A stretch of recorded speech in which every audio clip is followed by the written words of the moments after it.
Cette journée, c'est important pour nous. C'est la journée d'ouverture des semaines d'éducation contre le racisme et toutes les formes de discrimination.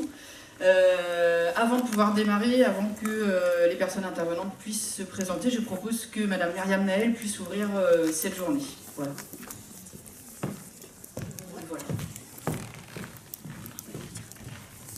Merci, bonjour tout le monde. Alors, pour toutes celles et ceux qui pensent que les élus ont l'habitude de faire des discours, c'est vrai, on a l'habitude, mais en même temps, c'est jamais forcément simple, donc il y a un peu de stress. Monsieur le Président de la FAL de Loire-Atlantique, Mesdames, Messieurs, les responsables d'associations, bénévoles, salariés des associations, des collectivités, des institutions, personnes en service civique, j'ai envie de dire chers amis, chers engagés.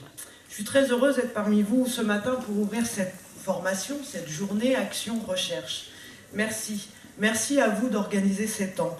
Merci de proposer ces temps de pause, de prise de recul, de recherche dans notre monde qui bouge en permanence et qui trop souvent nous amène à ne plus réfléchir, à ne plus chercher à comprendre les causes des malaises de notre société et souvent nous conduisent à prendre dans l'immédiateté des solutions qui sont parfois, parce qu'elles ne sont pas réfléchies, souvent en décalage avec la réalité. Alors merci de provoquer ces temps de rassemblement, de partage, de confrontation, et je sais qu'hier ça a démarré par un ciné-débat qui, a priori, oui, il y a eu de la confrontation et c'est très bien, parce que nous avons besoin de débat, nous avons besoin d'échanges.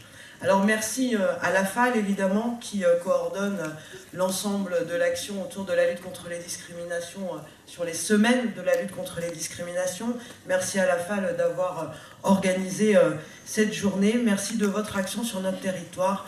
Vous êtes un acteur de l'éducation populaire, valeur auxquelles je suis particulièrement attachée. La FAL, c'est un mouvement fondé sur de solides valeurs, sur des valeurs d'émancipation et sur la volonté de les défendre et de les promouvoir, et c'est pas toujours facile. La FAL, c'est d'abord et avant tout la laïcité. Une laïcité ouverte qui est là pour unir, une laïcité qui permet que toutes et tous nous puissions vivre ensemble, pratiquer notre foi si nous en avons une, et vivre librement sans croyance religieuse si telle est notre conviction profonde.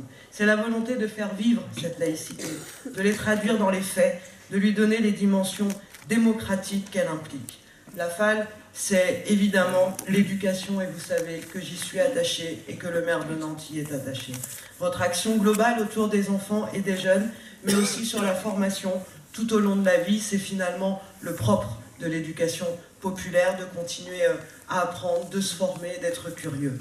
Et puis bien sûr, la FAL, c'est l'ambition de donner à chacun, chaque citoyenne et chaque citoyen les moyens d'exercer son pouvoir de vivre de façon éclairée et libre.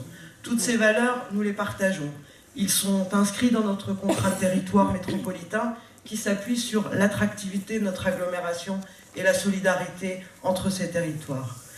Pour entrer dans le sujet qui nous réunit aujourd'hui, je commencerai par les valeurs qui fondent notre République. Liberté, égalité, fraternité, laïcité. En tant qu'élus ayant la conviction profonde que nous devons continuer d'assumer le développement de notre métropole créatrice d'emplois, je sais aussi que nous devons regarder la difficulté que certains de nos concitoyens et concitoyennes ont à croire en notre devise républicaine lorsqu'ils s'en sentent exclus, lorsqu'ils n'ont pas de travail, lorsqu'ils ne se soignent pas, lorsque leurs enfants sont en échec scolaire, lorsque l'accès au logement est difficile, lorsqu'ils sentent que l'égalité, cette égalité réelle, n'est pas pour eux. La lutte contre les discriminations rentre bien là, alors, et nous sommes en combat sur ces questions. Et une bataille que nous devons mener collectivement, celle de l'accès aux droits pour tous. Alors, oui, le sujet que vous abordez est essentiel. Aujourd'hui, vous ciblez l'identité et comment la revendication des identités peut-elle être compatible avec la lutte contre les discriminations et finalement peut-elle être compatible avec le vivre et le faire société. Je crois que l'affirmation d'une identité n'est pas une problématique en soi. Elle est une forme de réponse à la question du qui suis-je que chacun et chacune d'entre nous est amené à se poser. Je crois et je suis profondément convaincue que réduire une personne sur un trait de personnalité, sur une origine, sur un sexe, sur son genre, sur son orientation sexuelle, sur sa confession religieuse, sur son lieu de vie, sur un éventuel handicap, est absolument à bannir de notre société. Mon intuition, c'est que la réduction à un trait de caractère, à une identité assignée, à savoir celui de son origine, et je vais prendre un exemple. Lorsqu'on parle dans une école, lorsqu'on demande à des enseignants combien y a-t-il d'enfants français dans votre établissement, ce sont des propos et des anecdotes réelles que je raconte là, et que la réponse est « Oh, ben, je dois avoir moitié-moitié, moitié français, moitié étranger ». Alors que dans les faits, la réalité, 90% des enfants qui sont dans la classe devant l'enseignant, ce sont des Français. Eh bien oui, la lutte contre les discriminations, nous devons la prendre à bras-le-corps, parce que nous renvoyons à ces enfants-là la question d'une identité qui ne serait pas celle de la société française. C'est pareil pour la question des lieux de vie, des hommes et des femmes, de la question du handicap. Je crois aujourd'hui que l'essentialisation d'une personne est une propre réduction de sa personnalité. On ne naît pas avec un environnement social dans lequel on n'aurait pas le droit de s'en sortir. Et c'est particulièrement violent et profondément contraire à notre République. Or, la mécanique de la discrimination est bien à l'œuvre dans de nombreux domaines, pour ne pas dire dans tous les domaines, à tous les niveaux de la société, et le mécanisme de la discrimination, et moi je crois, dans chacun et chacune d'entre nous. Nous sommes tous, parfois, nous faisons tous des actes discriminants à l'encontre de quelqu'un. Même si effectivement nous sommes convaincus qu'il faut mener la bataille, nous sommes aussi des acteurs individuellement de cette bataille. Alors pourquoi lutter contre les discriminations et pourquoi parler d'identité ? Je crois qu'aujourd'hui, celles et ceux qui sentent la colère monter, et on le voit, je trouve que c'est pertinent et plutôt positif quand les gens se rebellent et se révoltent. Parce que c'est déjà le premier signe qu'ils ont compris qu'il y avait quelque chose qui n'était pas légal, puisque aujourd'hui, la discrimination est un délit. L'évolution de ce mandat, auquel Aïcha Bassal, que je tiens à excuser ce matin, travaille ardemment, c'est de passer de la reconnaissance bienveillante de la lutte contre les discriminations à la reconnaissance de la lutte contre les discriminations comme des vrais faits délictuels, condamnables devant les tribunaux. Et malheureusement, aujourd'hui, y compris à Nantes, on le voit, on le constate, les plaintes pour discrimination sont bien trop faibles, et bien trop souvent, lorsqu'elles sont faites, elles sont classées sans suite par la justice. Et il y a un combat à mener à ce niveau-là.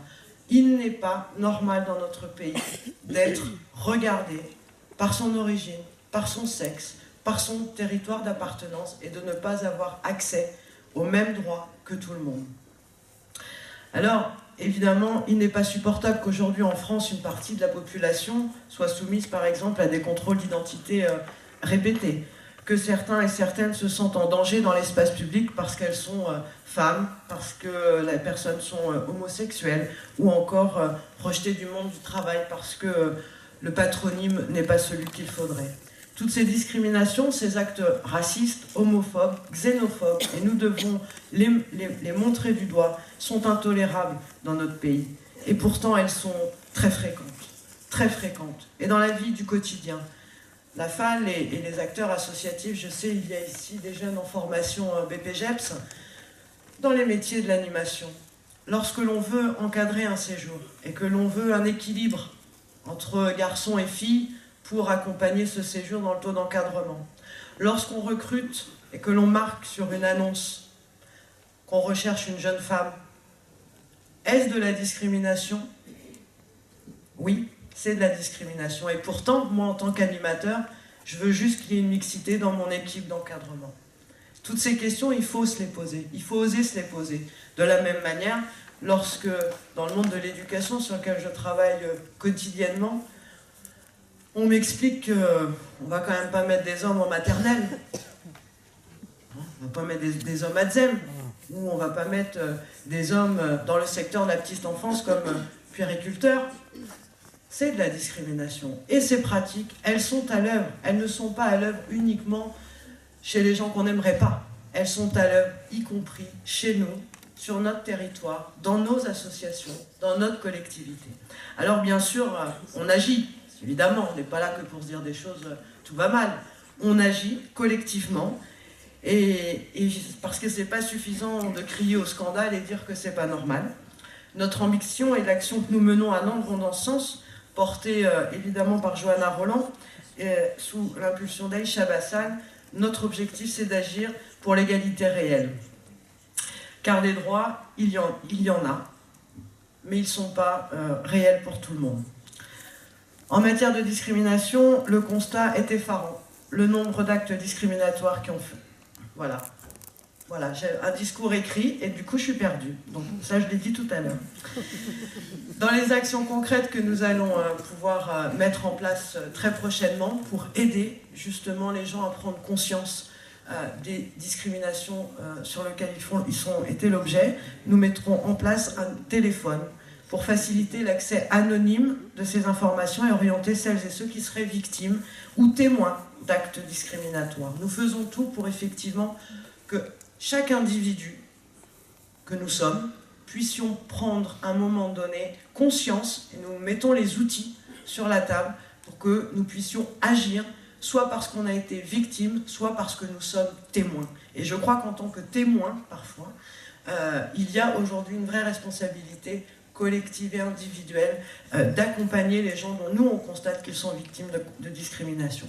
Alors je pourrais vous faire une liste à l'après-vert du label diversité homme-femme, du nombre de femmes cadres dans les postes d'encadrement de la ville de Nantes et de la métropole que nous avons recrutées, du guichet unique des stages, mais ce n'est pas l'objet de faire la liste à l'après-vert. Je voudrais quand même faire un petit point. Je crois qu'aujourd'hui, réellement, ce que nous voulons combattre les replis identitaires qui sont à l'œuvre dans notre pays. Si nous voulons entendre ces jeunes qui nous disent quelle société vous êtes en train de nous construire, nous devons nous poser les questions, nous devons aborder les sujets, même ceux qui nous font peur, même ceux que nous n'aimons pas, parce qu'ils vont nous percuter. On parle, sommes-nous capables d'aborder la question de l'alimentation dans la vie collective, la question des repas alternatifs et des plats végétariens. Sommes-nous capables de nous questionner sur la place aujourd'hui et le pointage du doigt qui est fait à la religion musulmane dans notre pays? Il faut se poser les questions, il faut réfléchir, il faut oser. Pour finir, chers amis, je veux en profiter pour souligner la richesse et l'importance des associations dans notre société. Elles créent du lien social. Elles sont un indispensable vecteur d'animation, d'échange. Et puis ne l'oublions pas, elles sont aussi une source d'emploi non délocalisable qui répondent à de réels besoins au plus près des territoires et des habitants. C'est pourquoi je souhaite remercier toutes celles et ceux salariés bénévoles qui font vivre ces associations et qui permettent justement la mise en place, pour le sujet qui nous concerne, de ces semaines de lutte contre les discriminations. Il y a cette journée de formation et puis il y a beaucoup d'actions qui vont arriver sur les territoires, dans les communes, puisque sur l'ensemble du département, la FAL est impliquée avec le collectif d'associations et je tiens vraiment à vous remercier. Je veux le redire ici avec la plus grande force. L'éducation populaire n'est ni ringarde ni dépassée, comme voudraient nous le faire croire certains, qui, je le crains, n'aiment ni le mot éducation, ni le mot populaire, et sans doute encore moins le mot émancipation individuelle. Parce que l'éducation populaire se confronte aux questions du vivre ensemble et de faire société. Parce qu'elle invente de nouvelles solutions pour y répondre. L'éducation populaire est au cœur de ce besoin de renouveau social, culturel et démocratique dont l'actualité encore récente nous démontre l'urgent besoin. Les associations d'éducation populaire sont ces lieux d'apprentissage et de construction d'une démocratie solidaire qui valorise le débat collectif, la confrontation serrée, exigeante mais tolérante, la construction de projets pour améliorer le monde et reconstruire une espérance collective. Vous contribuez à rendre la société plus solidaire et plus démocratique, vous jouez un rôle essentiel sur notre territoire. Alors je vous souhaite une très bonne journée d'échange, de recherche, de débat, qui j'espère seront gentiment agités, car sur ces sujets bien complexes, si tout le monde est d'accord au départ, c'est que les identités personnelles ne se sont pas exprimées. Pour faire demain société, il nous faut dire, parler, sans tabou, pour avancer ensemble au service de l'égalité réelle pour toutes et tous. Merci.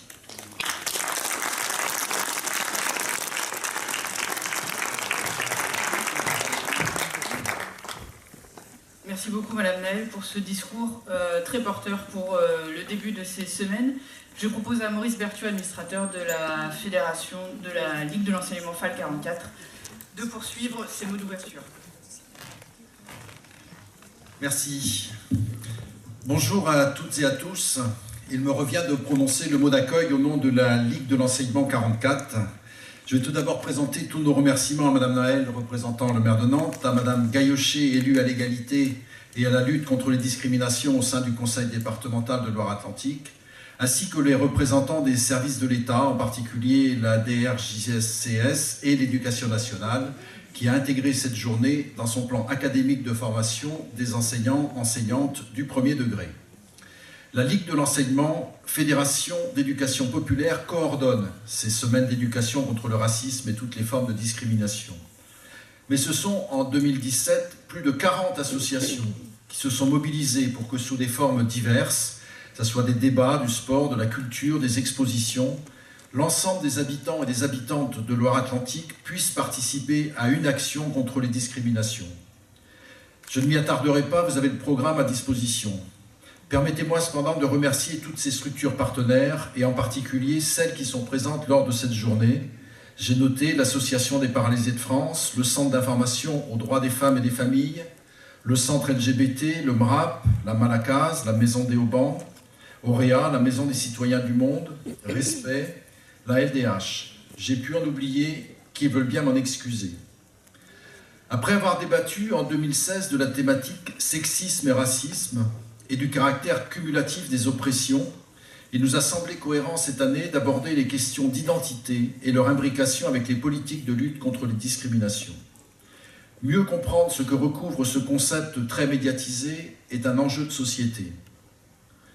Tout comme continuer à promouvoir par la formation et l'action les valeurs d'émancipation et de vivre ensemble partagées lors de ce rendez-vous annuel. Je vais démarrer par une citation de Sénèque.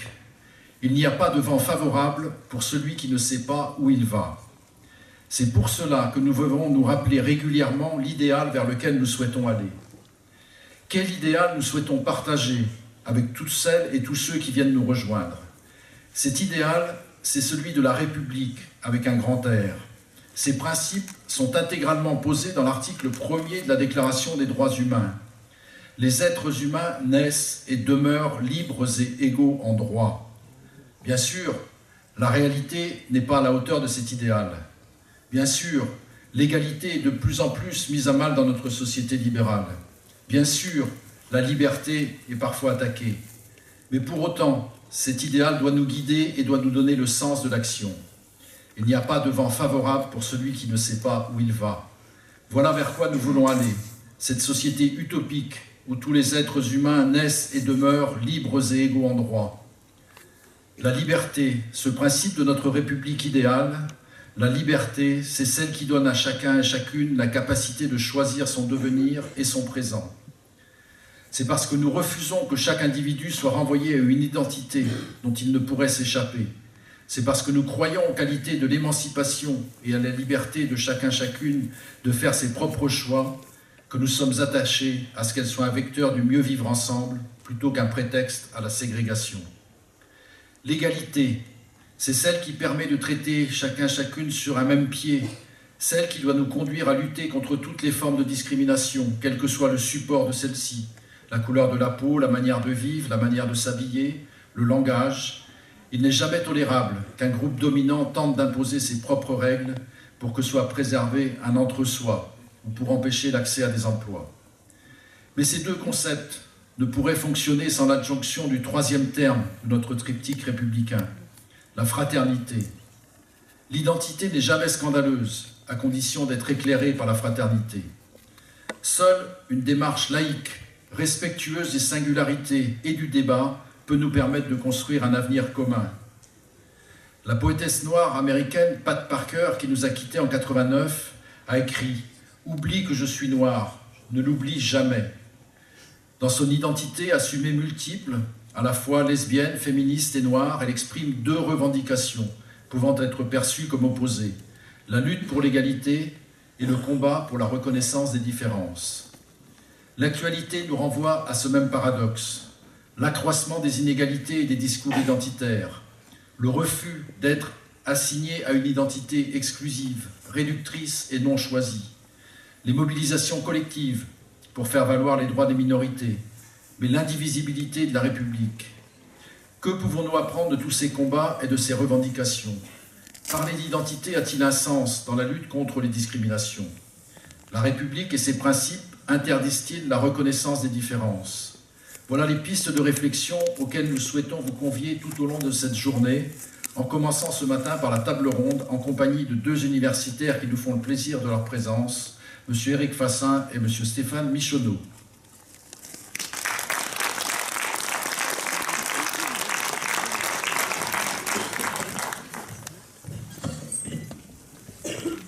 Merci beaucoup Maurice.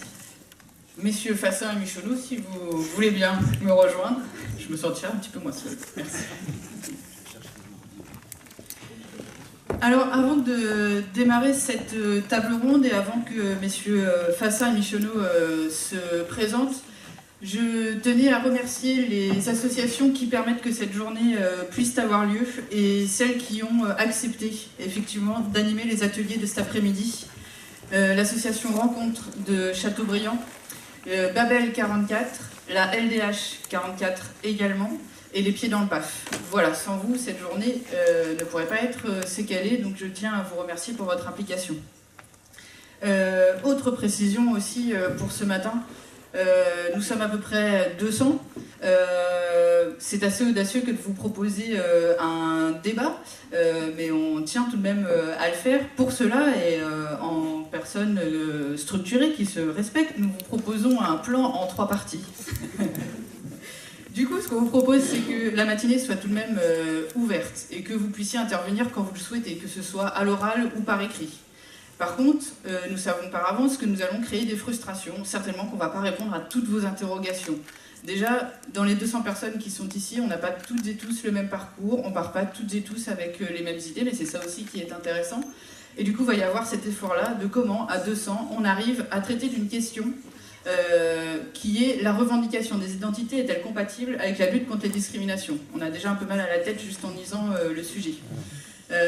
Donc voilà, on ne va pas être dans la prétention et on va faire ce que l'on peut collectivement, mais ça tient à nous toutes et tous pour pouvoir y arriver et faire en sorte que les débats soient intéressants pour toutes les personnes qui sont présentes dans la salle. Donc n'hésitez pas à nous interrompre, à poser vos questions à l'oral, à l'écrit, ça je l'ai déjà dit. Et peut-être que parfois on vous dira, ben voilà, cette question, on pense qu'on va pouvoir la traiter plutôt à la fin parce qu'on tient à notre plan en 3 parties. Mais ça, on assume ce choix-là, on en a parlé ensemble. Voilà. Bonne matinée, je laisse le soin à messieurs Fassin et Michonneau de se présenter. Voilà.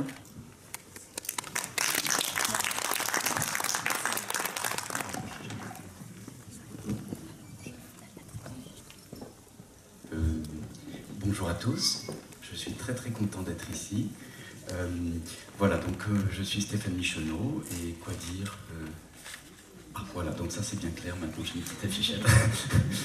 Voilà, je suis professeur d'histoire contemporaine à l'université de Lille.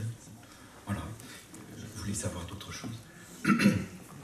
Voilà, j'ai travaillé principalement sur l'histoire de l'Espagne contemporaine, sur les problèmes d'identité nationale dans ce pays. Je me suis aussi beaucoup intéressé à des questions de relations entre histoire et mémoire, voilà, globalement.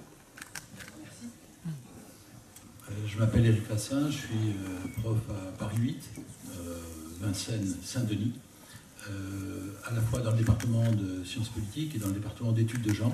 J'insiste sur le deuxième point, puisque, à ma connaissance, c'est le seul département d'études de genre en France, donc j'en fais la publicité. Et dans un contexte qui, comme vous le savez, n'est pas entièrement favorable ce champ d'études. Je travaille sur la politisation des questions sexuelles et des questions raciales, donc ça m'amène à beaucoup croiser les questions de discrimination, de racisme dont nous parlons aujourd'hui. Ce que je vous propose là pour démarrer, eh bien, c'est, comme je vous l'avais promis, de démarrer par notre plan. Ce qu'on vous propose là, c'est de commencer sur peut-être des questions de définition. On a prononcé à maintes reprises les mots de discrimination et d'identité. Donc si vous le voulez bien, on pourrait démarrer par cela et par une définition des termes de discrimination et d'identité. Voilà. Peut-être quelques phrases d'abord sur le mot discrimination. C'est un terme qui a une place importante dans le droit, à partir d'une idée simple, c'est le fait de traiter différemment et donc de manière inégale des gens qui pourtant sont dans des positions comparables à partir de critères illégitimes. Qu'est-ce que ça veut dire? Les critères illégitimes, c'est un des enjeux très importants, c'est que en fait certains critères sont légitimes. Par exemple, on considère qu'il est normal que lorsqu'on est mineur, on ne vote pas. Mais pour l'instant, nous considérons qu'il serait anormal que les seniors ne votent pas. Nous estimerions que c'est une forme de discrimination. Donc ça veut dire quoi? Ça veut dire qu'il y a une discussion pour savoir qu'est-ce qui est légitime ou qu'est-ce qui est illégitime. Autrement dit, la définition de la discrimination, c'est pas seulement une sorte de vérité en surplomb, c'est un enjeu politique. On se bat pour dire ce qui est légitime ou ce qui est illégitime.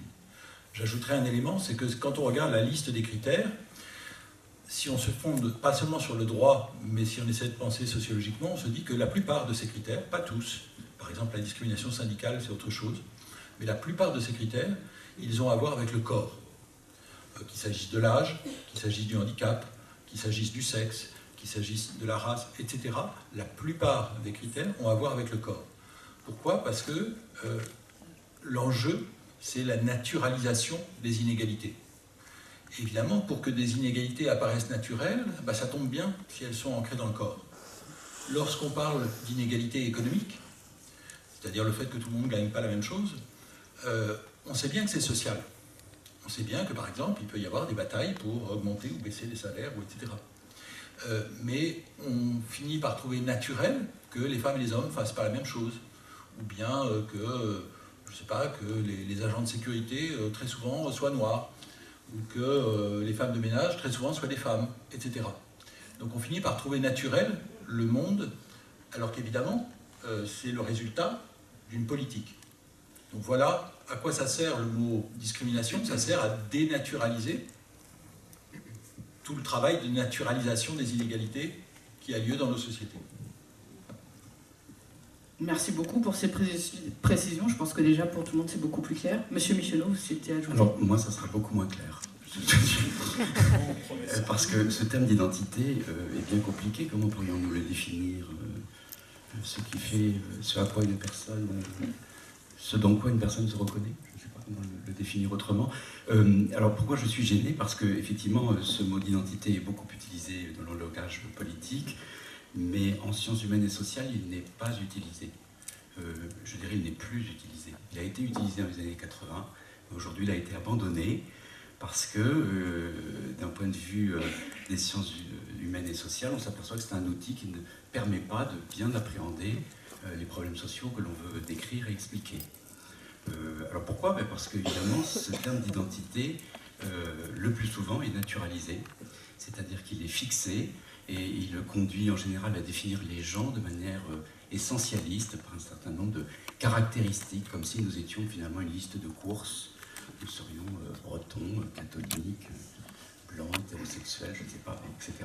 Donc ces définitions essentialistes, qui sont extrêmement anciennes, qui datent évidemment du 19e siècle, finissent toujours par s'imposer lorsqu'on parle d'identité, et cela recouvre finalement une conception qui, à mon sens, est complètement obsolète justement, qui serait de croire qu'il existe un noyau dur identitaire des personnes que l'on pourrait parfaitement décrire de manière absolument exhaustive, et que ce noyau pur, je dirais, s'opposerait à tout ce qui lui est extérieur, et tout ce qui lui est extérieur l'agresserait ou dénaturerait l'identité.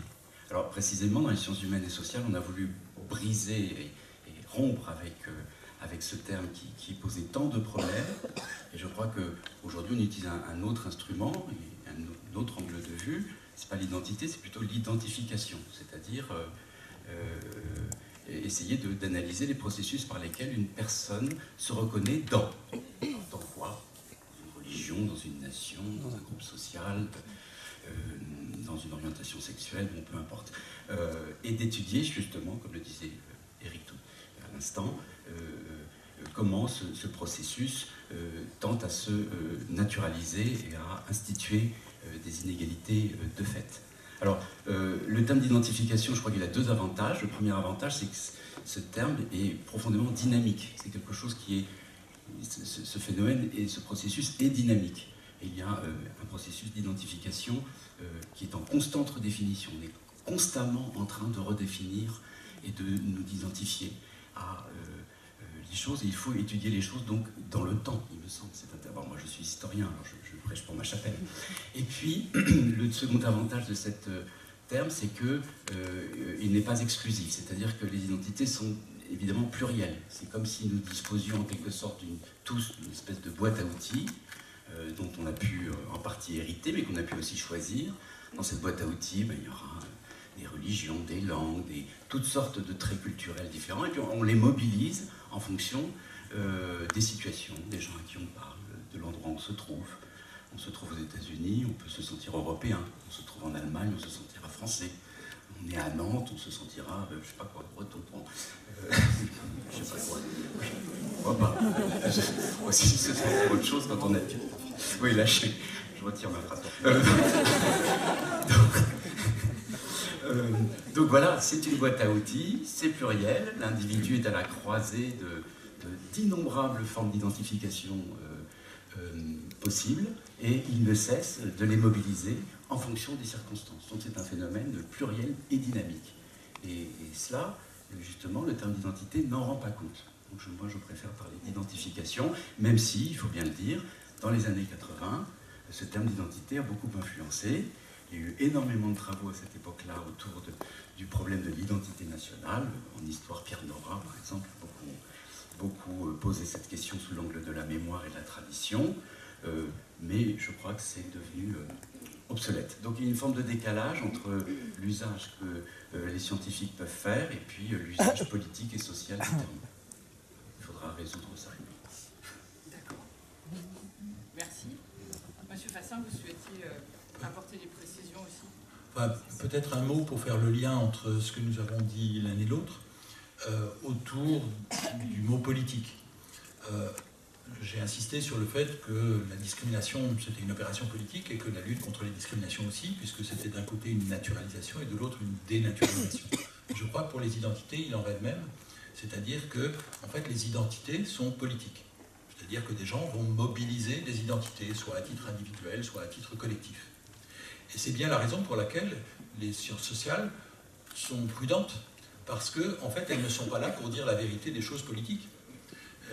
Lorsque des gens vont mobiliser des identités, on ne va pas leur dire c'est vrai ou c'est pas vrai, c'est la sociologie ou l'histoire qui me permet de vous dire que vous avez raison ou que vous avez tort.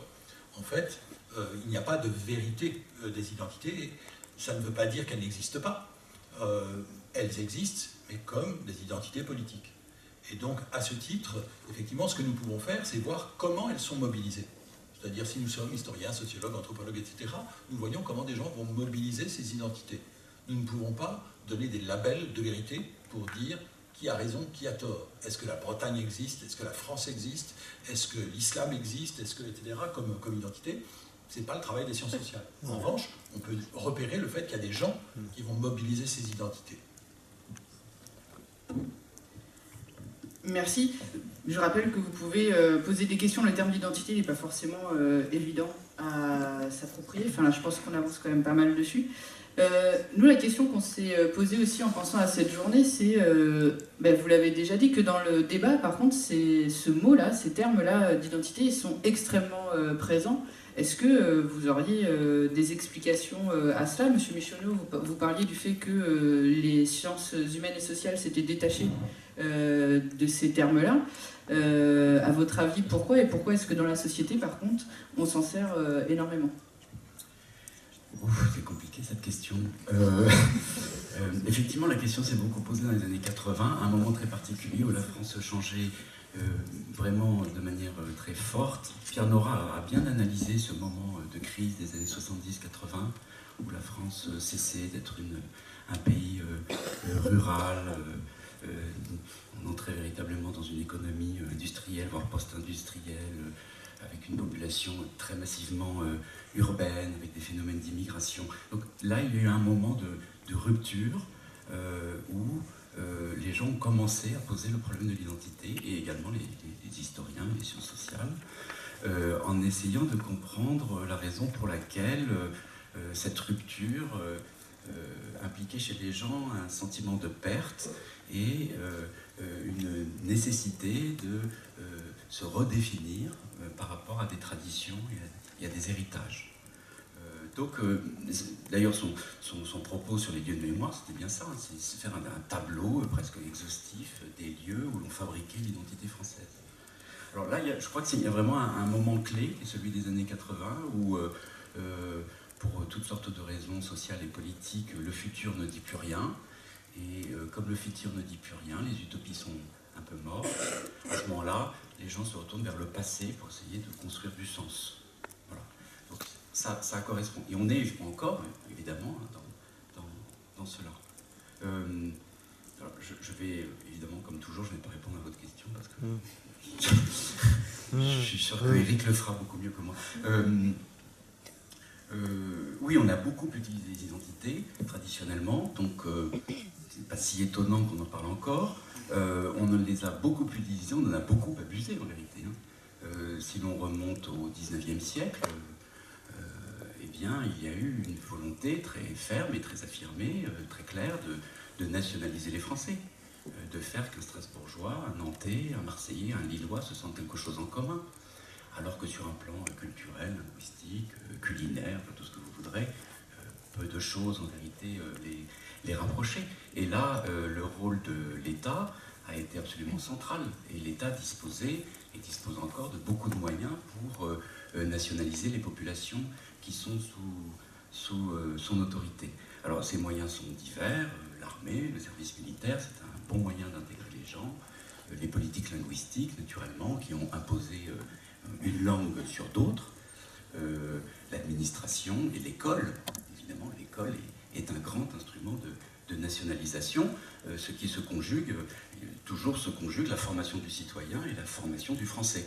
Hein, les deux étant évidemment intimement liés. Alors il faut bien dire que dans ce mouvement de construction de la nation, qui date des années 1820-1830, qui se développe à partir de ces années-là, l'école joue un rôle absolument central. Et les historiens en particulier ont joué un rôle absolument central dans la définition du roman national à cette époque-là. Ensuite, évidemment, dans les années, à la fin du XIXe siècle, l'histoire se prend des distances par rapport à cette fonction politique qui lui est attribuée, et qu'elle revendique d'ailleurs, et l'histoire se construit comme une discipline scientifique. Mais ça, c'était à la fin du XIXe siècle. Donc, voilà, je ne sais pas si je réponds à votre question, mais j'ai le sentiment que le fait que les identités étaient tellement mobilisées et tellement utilisées et instrumentalisées au XIXe siècle, on est encore très certainement dans cette logique. D'où la présence de ce terme dans le débat public. Merci.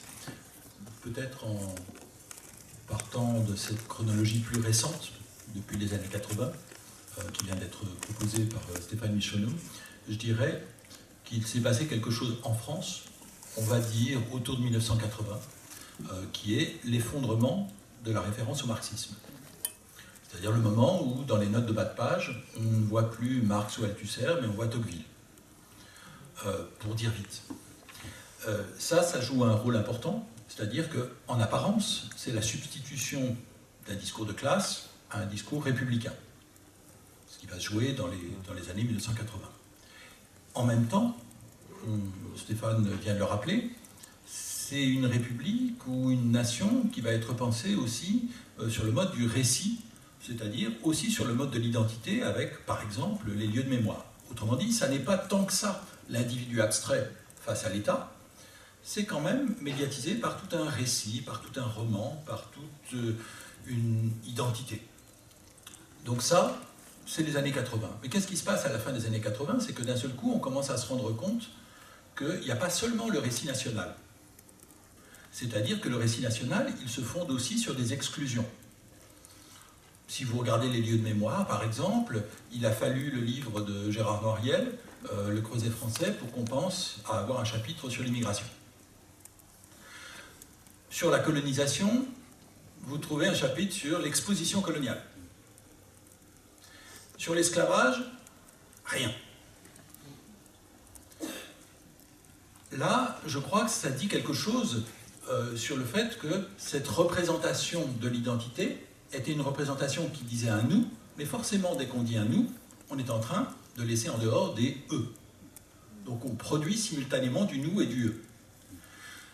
Ce qui va se passer donc à la fin des années 80, c'est qu'on va commencer à se poser la question de « et eux » est-ce qu'ils font partie de nous? Et à ce moment-là, on va s'apercevoir que les discours d'identité, ils peuvent s'opposer. C'est-à-dire qu'au nom de l'identité nationale, on va commencer à dire « oui, mais il ne faudrait pas se laisser distraire par d'autres identités ». Et ce qui se met en place à ce moment-là, c'est une bataille politique pour savoir quelles sont les identités légitimes qu'il est légitime d'invoquer dans l'espace public en France. Mais ce n'est pas une histoire seulement française, puisque là j'ai seulement parlé de la France, mais à bien des égards, 1989, c'est la fin du monde de la guerre froide. Et avec la fin du monde de la guerre froide, on s'aperçoit que ce que je viens de décrire dans le cadre de la France, c'est-à-dire une pensée du monde qui serait à la fois en termes de classe, mais aussi en termes internationalistes, eh bien c'est ça qui se défait.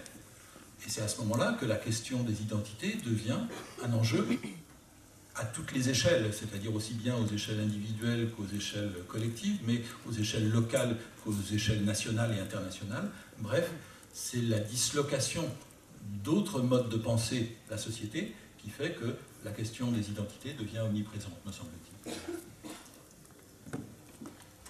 Donc là, on voit bien que les identités, elles sont fabriquées, elles sont construites. On voit qu'il y a des fins politiques derrière cela. J'en reviendrai au premier mot que l'on a défini, de discrimination. Et je sais que parfois vous parlez de discrimination structurelle. Est-ce que vous pourriez nous en dire un peu plus là-dessus? Et je pense que c'est assez en lien aussi avec cette bataille-là sur la question des identités et de celles qui sont légitimes et celles qui ne le sont pas. Effectivement, à quoi ça sert de parler de discrimination? Par exemple, si on parle de racisme, on n'a pas attendu d'avoir le mot discrimination pour parler de racisme. Donc on en parlait déjà. Donc qu'est-ce que ça rajoute une fois qu'on a le mot discrimination? Ça rajoute le fait qu'on va dire pas simplement un tel est raciste ou une telle. On ne va pas dire simplement telle partie est raciste. Mais on va dire qu'il y a des mécanismes sociaux qui sont discriminatoires. C'est en ce sens-là qu'il y a quelque chose de structurel ou de systémique. Je vais prendre un exemple pour illustrer le fait que quand on passe ainsi à une logique structurelle ou systémique, ça permet de penser au-delà des idéologies, telle partie, au-delà des individus, qui seraient racistes ou pas, des mécanismes sociaux. Dans le monde auquel j'appartiens, le monde enseignant, le monde universitaire, mais ce n'est pas le seul, bien sûr, mais c'est pour bien montrer que je ne parle pas seulement des autres.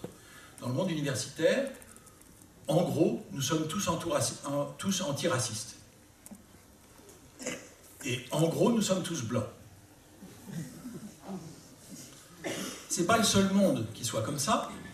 Bien entendu, c'est vrai des médias, c'est vrai de beaucoup d'autres mondes. Mais ça dit quelque chose. Ça veut dire qu'il ne suffit pas de ne pas avoir une idéologie raciste pour obtenir un monde où tout le monde serait à égalité.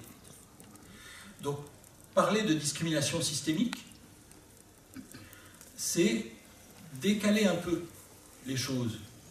C'est ne pas se placer du point de vue de l'introspection. Est-ce que je suis raciste? Est-ce que mon voisin est raciste? Est-ce que ma voisine est raciste? La question, finalement, n'est pas la plus importante. La question, c'est quels sont les résultats de nos actions. Donc les intentions, c'est bien joli, mais c'est pas ça qui fait le monde dans lequel on est. Le monde dans lequel on est, c'est les résultats de nos actions. Donc les discriminations, quand elles sont pensées de manière structurelle, nous permettent d'écarter la question de savoir si c'est seulement des racistes, si c'est seulement des individus qui ont des problèmes, des pathologies, je ne sais quoi, etc. Et de se dire, quelles que soient les raisons, le résultat est là. Donc, à mon sens, il y a là quelque chose qui est important, mais j'ai pris l'exemple du racisme, mais bien sûr, ça fonctionne de la même manière pour le sexisme. Nous vivons dans une société où tout le monde est très très pour l'égalité entre les sexes, comme vous l'avez remarqué. Vous avez peut-être remarqué aussi que ça n'empêche pas des inégalités structurelles entre les sexes, par exemple, malgré la loi et malgré le fait que tout le monde est très très contre, des inégalités de salaire. Donc ça nous dit quelque chose qui nous oblige à regarder au-delà de l'intention et au-delà de l'idéologie. L'idéologie officielle de notre société, que probablement tout le monde ici partage comme moi, c'est nous sommes contre le racisme et nous sommes contre le sexisme. La réalité de notre société, c'est autre chose. Merci beaucoup. Je crois qu'on avait d'ores et déjà une question.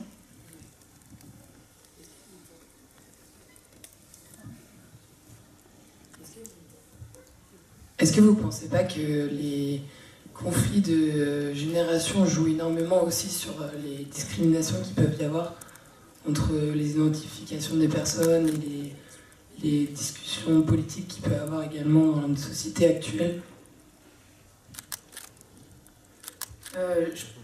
Je propose, s'il y a d'autres questions que celle-ci, on la prenne en note. S'il y en a déjà d'autres, on en prend plusieurs et comme ça, après, ça nourrit la discussion. Merci. Oui, bonjour. Moi, je suis un peu choquée par ce que vous dites, Monsieur Michonneau. J'ai une question sur pourquoi devrions-nous nous définir par rapport à quelque chose? Je trouve cela réducteur pour notre personnalité.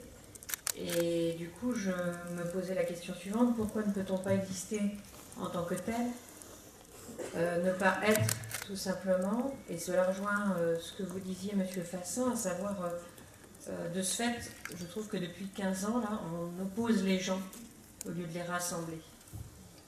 Et ça, c'est quelque chose qui me choque profondément, de définir les gens par rapport à un critère.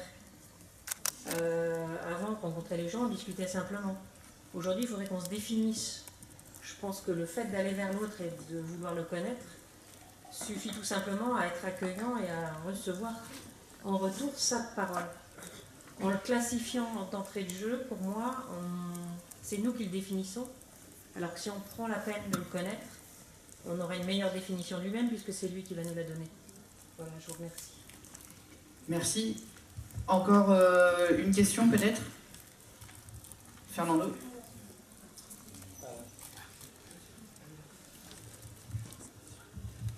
Alors, ce n'est pas une question. En voyant le titre, j'ai écrit ceci. On vit son identité, ce n'est pas une revendication. Si on accepte l'identité comme revendication, elle est sous une forme privée. Jamais pour la mettre en avant, pour exiger une quelconque différenciation des pratiques publiques de la République, que ce soit dans une ville, en département ou en termes généraux. Je voudrais votre point de vue là-dessus. Merci. Merci. Et une toute dernière?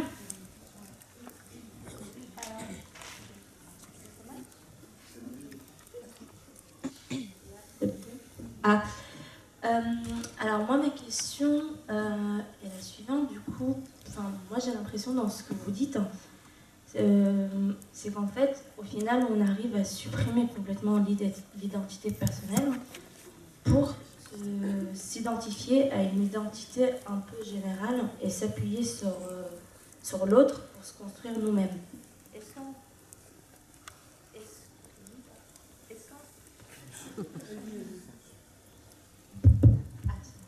Alors, est-ce qu'en faisant cela, on ne supprime pas complètement la diversité culturelle de chacun, la diversité de pensée de chacun, et on n'arrive pas finalement à formater les individus et formater complètement leur pensée?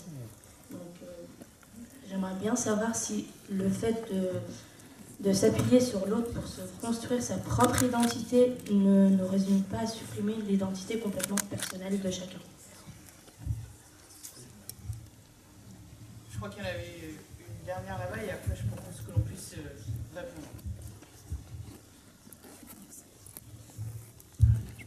Merci. Bonjour. Il y aurait deux questions. La première, je parle fort, pardon.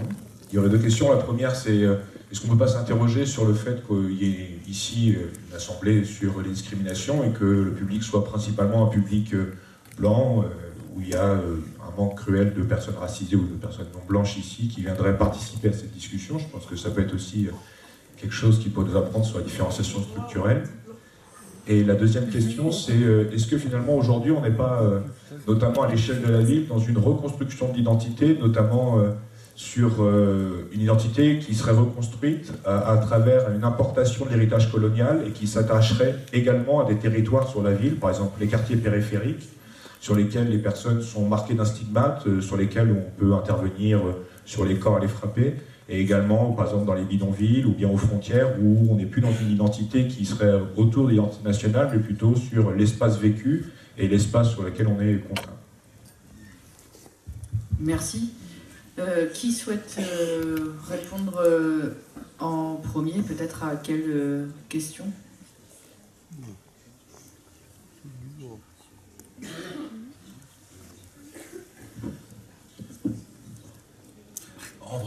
Rapidement, en essayant peut-être de couvrir les différents points, un mot sur le côté génération. Je pense qu'il y a un élément important dans le vocabulaire français depuis la fin des années 80, c'est l'émergence d'un nouvel usage du mot « les jeunes », que j'ai pu constater en ayant passé à ce moment-là plusieurs années à l'étranger. Et quand je suis parti, les jeunes, ça voulait dire les gens qui sont jeunes.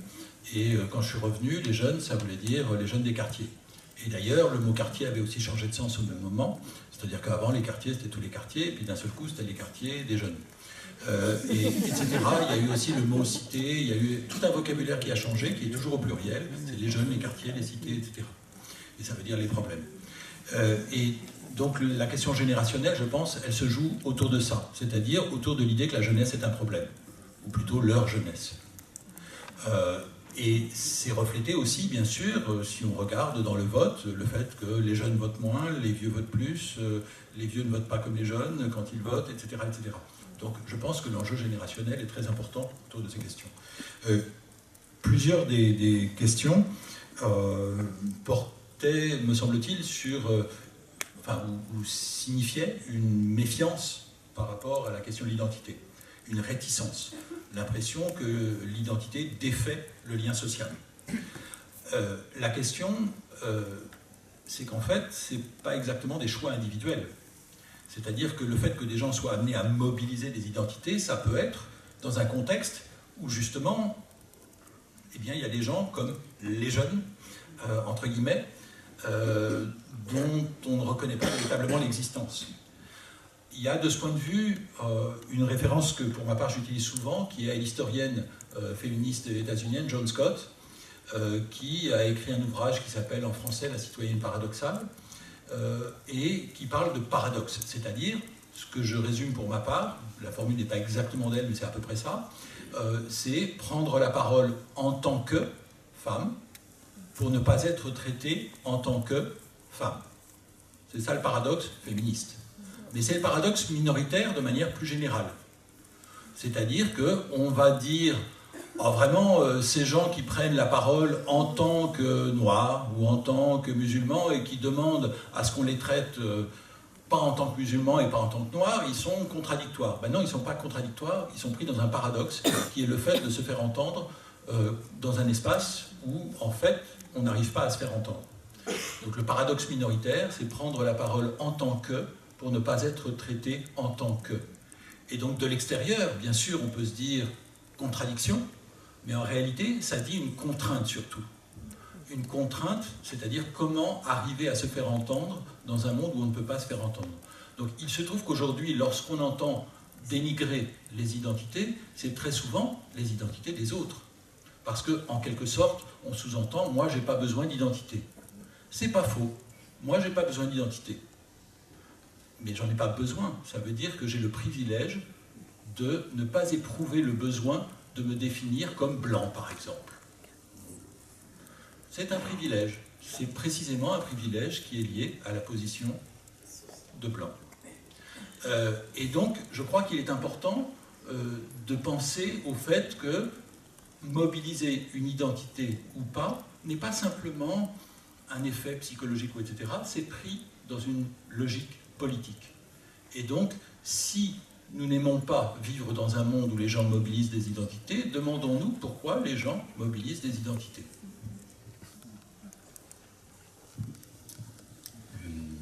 Bien, alors peut-être que je me suis mal exprimé ou mal fait comprendre lorsque vous parliez, madame, de se définir par rapport à quelque chose, j'aurais peut-être dû dire se définir par rapport à un groupe social. Ça aurait été beaucoup, peut-être, bien plus clair. Parce que l'individu cherche à se situer dans un groupe.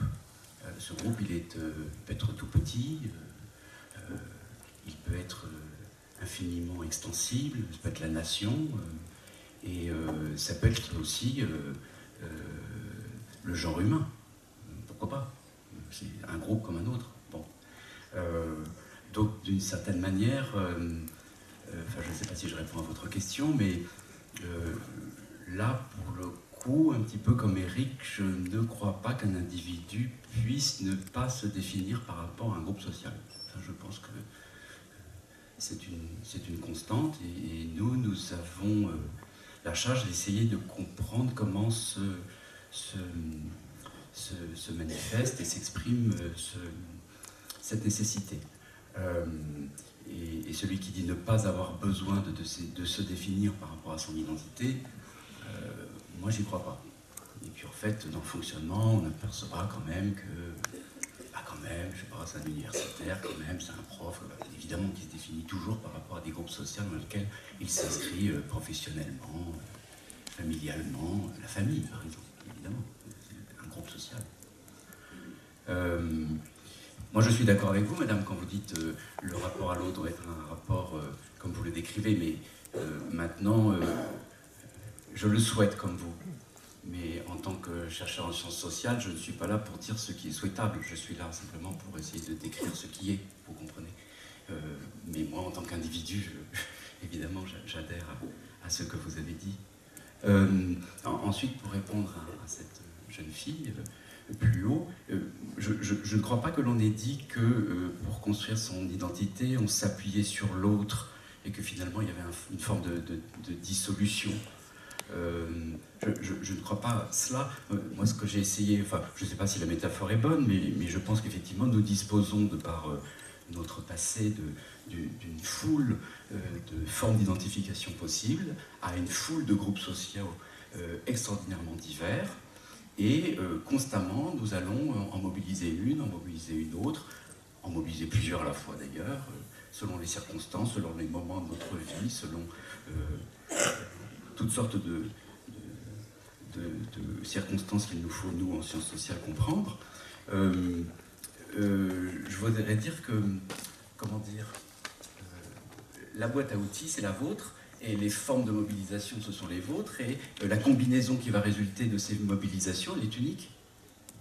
Donc il n'y a pas de dissolution. Non, la combinaison qui résulte de toutes ces identifications, elle est propre, unique, elle est la vôtre, elle est celle de vous, pas celle du voisin.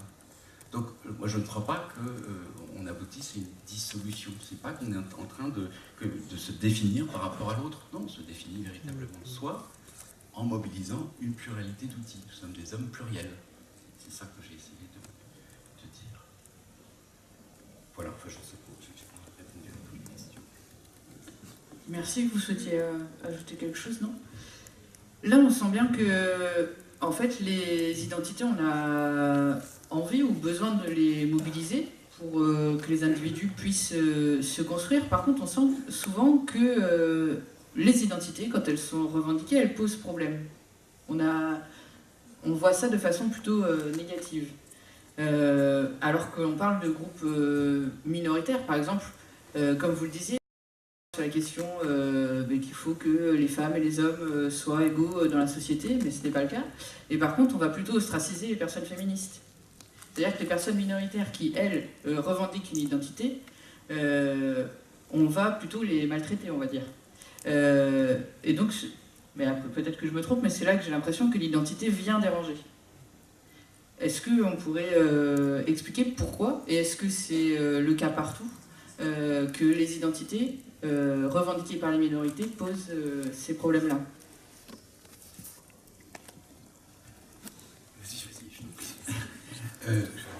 D'un côté, il y a une histoire française. De l'autre, cette histoire n'est pas exceptionnelle non plus. Alors il y a une histoire française dans la mesure où les rhétoriques pour parler de la France sont des rhétoriques qui prétendent effacer les différences. C'est la rhétorique républicaine qui joue un rôle très important et qui dit « je ne veux pas connaître de vos propriétés privées particulières ». En même temps, une des choses qu'on peut constater, c'est que ça n'empêche pas en France qu'on puisse dans certains cas mobiliser des identités. Je prendrai un exemple. On a déjà dit que l'identité nationale, elle pouvait être mobilisée précisément au nom de la République. Donc on va nous dire qu'il est bien d'enseigner la Marseillaise, par exemple. Qu'il est bien d'enseigner l'histoire de France. Pas seulement l'histoire, mais l'histoire de France, c'est-à-dire l'histoire de nous. Donc tout ça, c'est de la production d'identité. C'est un récit sur nous. Donc le fait qu'il y ait une rhétorique républicaine n'empêche pas qu'il puisse y avoir une pratique identitaire. La question, c'est quelle identité? Et effectivement, pour ma part, je distinguerai fortement entre l'identité majoritaire et les identités minoritaires. Les identités minoritaires sont perçues comme des problèmes. C'est-à-dire que, au fond, on va invoquer l'universalisme républicain pour dire qu'on ne veut pas entrer dans les logiques minoritaires. Mais en pratique, l'universalisme républicain, très souvent, c'est une manière élégante de dire l'identité majoritaire. On le voit bien dans le fait que très souvent en France aujourd'hui, quand on dit universaliste, on dit l'universalisme, c'est nous, c'est la France. Ce qui est une contradiction dans les termes. Il ne peut pas y avoir de monopole français de l'universalisme, sinon c'est plus de l'universalisme. Le fait que nous entendions tout le temps répéter cette idée que l'universalisme c'est nous, fait que nous ne voyons quasiment plus cette contradiction. Mais en réalité, ce que ça veut dire, c'est les autres ne sont pas universalistes. Ça veut dire les autres sont communautaristes. Les autres sont prisonniers de leur identité. Moi, en revanche, pas du tout. Nous, pas du tout. Et vous voyez bien que ce nous, il est constitué de manière négative. Ça peut jouer par rapport à des identités minoritaires sexuelles, ça peut jouer par rapport à des identités minoritaires, ethniques ou raciales, qu'on les appelle comme on voudra, ou religieuses, ou peu importe. Mais on voit bien que la rhétorique de l'universalisme n'empêche pas des pratiques identitaires, à la fois pour définir un nous et pour exclure un eux. Mais il n'y a pas qu'en France, parce que bien entendu, l'opposition entre des logiques majoritaires et minoritaires, on la retrouve un peu partout. Le roman national n'est pas le même partout. On ne se raconte pas la même chose aux États-Unis. On ne se raconte pas la même chose en Espagne. On ne se raconte pas la même chose en Amérique latine, dans différents pays, etc. Par exemple, quand en Amérique latine, vous avez toute la rhétorique sur le métissage, qui est un roman national dans beaucoup de nations. Ou bien si vous êtes au Brésil, où on vous parle de démocratie raciale, etc. La rhétorique nationale n'est pas la même. Ou bien si vous regardez aux Pays-Bas, où on va dire « nous, c'est la tolérance multiculturelle ». La rhétorique n'est pas la même. Les résultats peuvent être assez comparables. C'est-à-dire que parler de métissage peut être une manière d'occulter les discriminations raciales. Y compris parler de démocratie raciale peut être une manière de noyer le poisson, assez comparable au fait qu'en France, quand on parle de république universaliste pour dire on traite tout le monde également, eh bien en réalité c'est une manière de ne pas reconnaître qu'on ne traite pas tout le monde également. Donc les rhétoriques nationales, le roman national, ce qu'on se raconte, ce qu'on aime bien se raconter sur son pays, c'est variable. Le fait que les logiques majoritaires soient construites sur l'exclusion des logiques minoritaires, malheureusement, nous n'avons pas de monopole français là-dessus.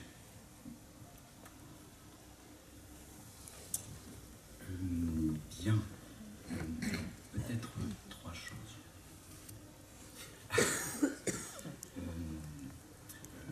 Comme vous l'avez dit, Anna, effectivement, les identités sont construites.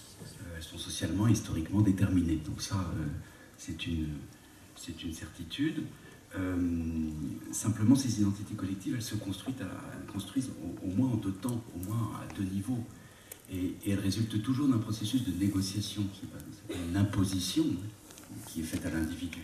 Il y a vraiment un processus de négociation. Un premier niveau de négociation, ce serait l'individu lorsqu'il s'intègre à un groupe social déterminé. Là, il y a un processus de négociation derrière.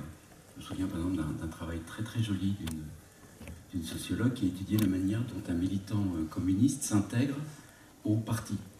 Il y a un processus de négociation parce que son propre vécu ne correspond pas nécessairement à la ligne du parti. Et évidemment, il y a violence qui est exercée sur l'individu. Les individus vont essayer d'imposer leur propre récit.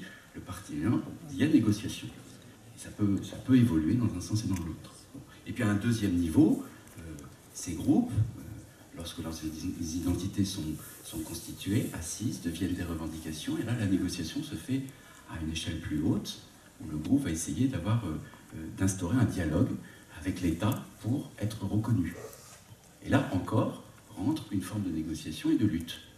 Donc il y a, je crois que cette idée de négociation, elle est intéressante parce que ça ne veut pas dire que l'identité est quelque chose qui vient du haut, qui viendrait du haut et qui s'imposerait vers le bas. Non, c'est un mouvement constant, de haut en bas, et une négociation constante entre différents niveaux de pouvoir.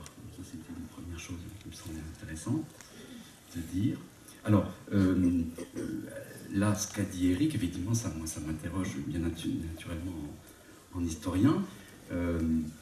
Cette pensée universaliste en France, elle est très, très, très ancienne, on en connaît évidemment les origines, et elle a impliqué, dès le départ, un processus d'invisibilisation des identités communautaires. La nuit du 4 août, ça n'est rien d'autre que la dissolution des corps d'Ancien Régime. Les corps d'Ancien Régime, ce sont des communautés. Chaque corps est défini. Dans une société d'Ancien Régime, l'individu ne se définit pas en tant qu'individu. Dans une société d'Ancien Régime, un individu se définit en tant qu'il appartient à une communauté. L'individu n'est pas doté de droits, c'est la communauté qui lui donne des droits. Donc, c'est pas que je suis noble, c'est que je suis membre de la noblesse. Et c'est la noblesse qui me permet de ne pas payer d'impôts. Chaque groupe social est défini par des caractéristiques, des statuts, des privilèges particuliers. Et celui qui est garant de cela, c'est le roi. Chaque communauté a un lien direct avec le roi parce que le roi est le garant des privilèges de chacune des communautés. La nuit du 4 août, on dissout ça. On dissout ça, il n'y a plus de communauté, et donc il y a un problème d'identité. À quoi se reconnaître? C'est là où on invente la nation. C'est la solution qu'invente le 19e siècle. Alors, cette logique d'invisibilisation des identités communautaires, c'est un idéal qui devient ensuite un idéal républicain, un petit peu plus tard. Mais en fait, cette logique communautaire, elle continue à fonctionner dans la société, de fait. Elle continue à fonctionner. D'où ce divorce, d'où ces tensions entre universalisme et communauté. Alors, il faut faire aussi un petit peu attention à ça, parce qu'on pourrait imaginer que c'est une lutte terrible entre deux principes absolument contradictoires. Mais dans la réalité des faits, quand on regarde la construction de la nation française, par exemple, les petites patries, typiques d'une communauté, les Bretons, les Languedociens, les Catalans, je ne sais pas quoi, les Alsaciens, ces petites patries s'intègrent parfaitement à l'idée nationale. C'est-à-dire qu'en fait, en vérité, souvent, il y a articulation des deux niveaux, et cette articulation ne pose pas véritablement de problème, parce qu'on peut se sentir breton et français. Ça ne se décide pas absolument au même niveau. Donc, il n'y a pas, historiquement, il me semble, on peut le dire, il n'y a pas d'opposition essentielle là-dedans. C'est beaucoup plus fin, beaucoup plus compliqué, il y a des phénomènes d'inclusion. Je ne sais pas, par exemple, je sais pas, pour la Bretagne, oui, on peut le dire, effectivement, la langue bretonne est exclue. Donc, ça, effectivement.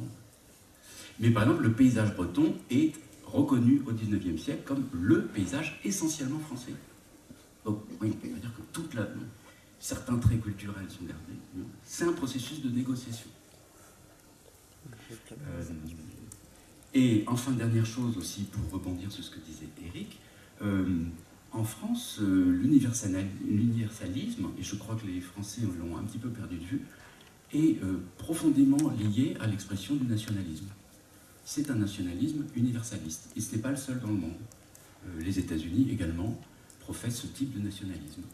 Tous les nationalismes ne sont pas comme ça, mais il y en a quelques-uns qui sont comme ça. Le nationalisme polonais aussi, et comme cela, parce qu'il se définit par la chrétienté, et c'est une forme d'universalisme. Donc, il faut bien voir que l'universalisme, c'est une forme de nationalisme, un nationalisme extraordinairement agressif. Je crois que beaucoup de peuples européens se souviennent parfaitement que la Révolution française conduit à la constitution de l'Empire français et de l'occupation de leur territoire. Donc, ce lien entre universalisme et nationalisme, il faut bien le voir. Et comme le disait Éric, alors je suis toujours universaliste, mais je ne suis jamais nationaliste. Et je ne suis jamais raciste. Si. Nous sommes nationalistes, bien sûr, nous le sommes, et je crois qu'il est quand même important de s'en rendre compte. Et lorsqu'on affirme la parole universaliste, on se fait porteur du nationalisme français.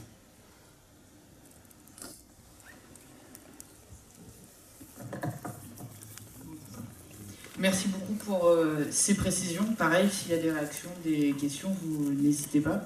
Et il y en a une dernière sur laquelle on souhaitait revenir, Monsieur Fassin, peut-être ? Vous me faisiez remarquer à juste titre qu'il y avait une question, dans le fond, à laquelle on n'avait pas du tout répondu. Donc, si je ne la déforme pas en y répondant, je crois que ça posait la question du rapport entre un passé, qui est celui de l'esclavagisme, mais qui est aussi celui de la colonisation, etc., et le présent, ce qu'on appelle donc les quartiers, par exemple, c'est-à-dire des mécanismes qui ont été décrits par l'ancien Premier ministre, Manuel Valls, comme un apartheid. Puisqu'il faut bien rappeler que lorsque Manuel Valls a parlé de manière répétée d'apartheid, toute la discussion a porté sur le fait de savoir s'il exagérait ou pas, c'est-à-dire, est-ce qu'on en est vraiment à ce point-là? Mais en fait, ça a empêché une discussion sur le point majeur. Si on dit apartheid, ça veut dire qu'il y a une politique d'apartheid.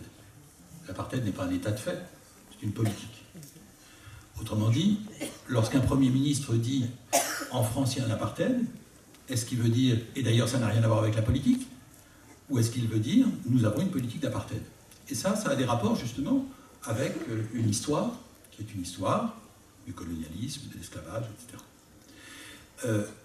C'est pour ça que depuis quelques années en France, le mot postcolonial a pris une certaine importance. Il a pris une importance parce qu'il pose la question du lien entre le passé et le présent.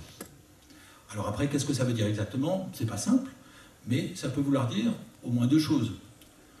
La première, c'est que le passé a contribué à construire la France telle qu'elle est aujourd'hui. Donc par exemple, la richesse de la France.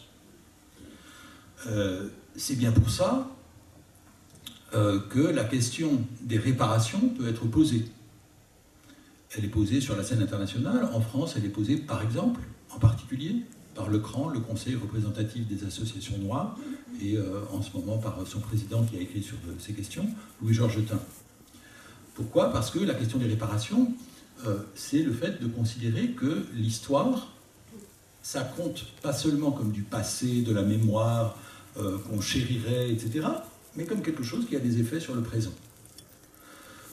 La preuve, c'est que par exemple, Haïti a dû verser à la France des réparations, même si on ne les appelait pas toujours comme ça, pour l'abolition de l'esclavage, c'est-à-dire pour indemniser les propriétaires d'esclaves, pendant très longtemps, pendant plus d'un siècle.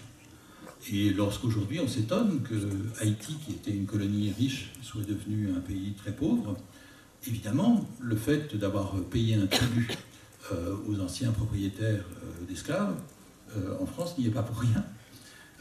Un tribut qui a été obtenu par la force, c'est-à-dire par la menace des canons. Donc, ça c'est une première chose, c'est la question de la richesse. Mais il y a une deuxième chose qui est le fait qu'aujourd'hui, des populations en France soient maltraitées selon des critères d'apparence et d'origine supposée ou réelle. Donc, pour résumer, je dirais selon des critères raciaux, même si, tout le monde le sait bien, les races, ça n'existe pas au sens biologique, etc. Mais en revanche, il y a des gens qui sont traités comme si ça existait. Donc c'est ça qui compte. Ce qui compte, c'est non pas est-ce que les races ça existe, mais est-ce qu'il y a des gens qu'on traite comme s'ils étaient d'une autre race. Donc, quel est le rapport entre ce passé et ce présent? Alors, quand on parle de la France, tout le monde est très mal à l'aise et on commence à dire non mais c'est beaucoup plus compliqué, on ne peut pas dire ça, etc. Donc ne parlons pas de la France, prenons les États-Unis. Qui peut croire que la situation des populations noires aux États-Unis aujourd'hui n'ait rien à voir avec l'histoire de l'esclavage? J'imagine que personne ne va se lever en disant mais non, vous n'avez rien compris, c'est beaucoup plus compliqué, etc. Voilà, ça veut dire que on est obligé de se poser la question du lien entre le passé et le présent. C'est pas simple, parce qu'il y a des reformulations. C'est ce que montre par exemple l'historien Todd Shepard à propos de la décolonisation de l'Algérie, comment ça transforme en quelque sorte la représentation nationale en termes raciaux. Donc c'est pas toujours la répétition de la même chose.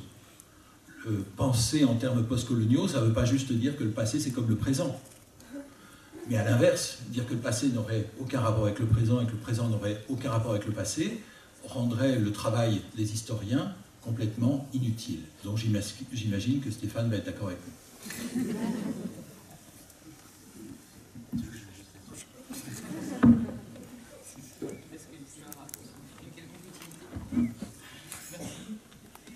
Il y avait donc des questions.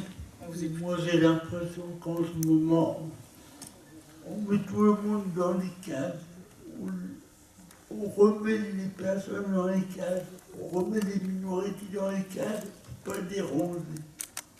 Et ça me fait peur.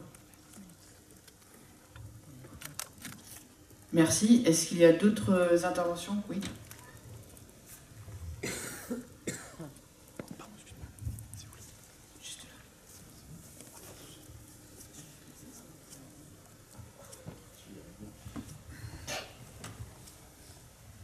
Bonjour.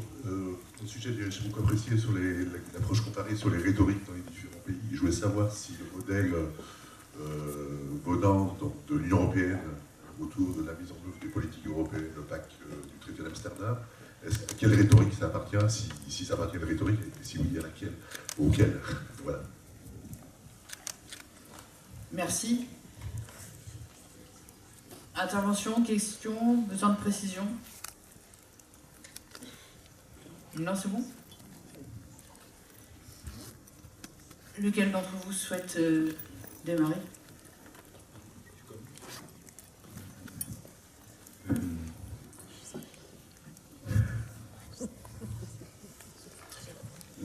Monsieur, vous demandez à quel type de rhétorique pourrait appartenir le discours de l'Union européenne, c'est ça?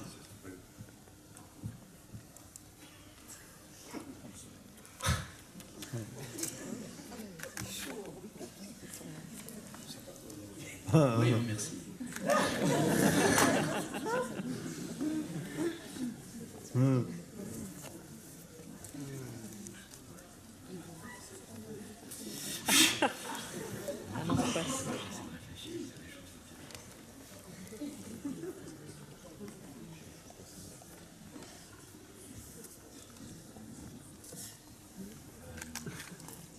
si je vais répondre à votre question. J'ai vu pas mal d'intellectuels britanniques dire que l'Union européenne était un empire. Alors, peut-être que c'est une logique impériale, mais qui n'est pas proprement nationale. C'est pas exactement la même chose. Parce que l'empire, en tout cas tel qu'on comprend dans l'Ancien Régime, et aussi au XIXe siècle, c'est une juxtaposition de communautés, précisément. Une juxtaposition de communautés qui sont liées entre elles par une personne, qui est l'empereur. Alors, je ne suis pas en train de dire que l'Union européenne, c'est l'empire napoléonien, je sais pas, bien entendu. Ce que je veux dire par là, c'est que... Ah oui, ça y est. C'est, à mon sens, une tentative de construction d'une identité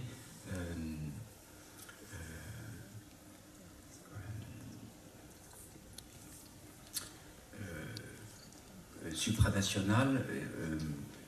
Oui, voilà, supranationale. Bon, en disant ça, je sais pas. Voilà, je vais essayer d'être plus clair.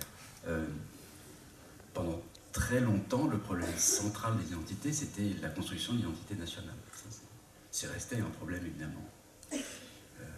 Maintenant, il me semble que les choses sont infiniment plus complexes parce qu'à un niveau infra, il y a l'affirmation des identités communautaires. Bon. Mais, ça on en a parlé, et votre question me fait penser qu'à un niveau supra, il y a aussi l'affirmation d'identité supranationale.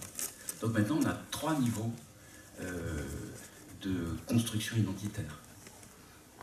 Quand je dis qu'autrefois il n'y en avait qu'un seul, j'exagère un peu, hein, mais bon, disons, tendanciellement, ça pourrait être ça. Alors, nous, ici, on pose beaucoup la question de l'articulation de la communauté à la nation, mais il y a aussi, effectivement, cette identité nationale, elle est aussi questionnée par la construction d'identités supranationales, comme par exemple la construction de l'Union européenne, qui est bien ça. Et alors, curieusement, je ne vais pas aller beaucoup plus loin, hein, mais paradoxalement, on pourrait imaginer que c'est une maison à 3 étages. Mais il y a des formes de communication très très étranges entre l'affirmation, des liens très forts, il me semble, entre l'affirmation des identités communautaires et l'affirmation des identités supranationales. Pour donner un exemple, je peux peut-être me tromper parce que je ne suis pas du tout spécialiste de cela, mais il me semble que la revendication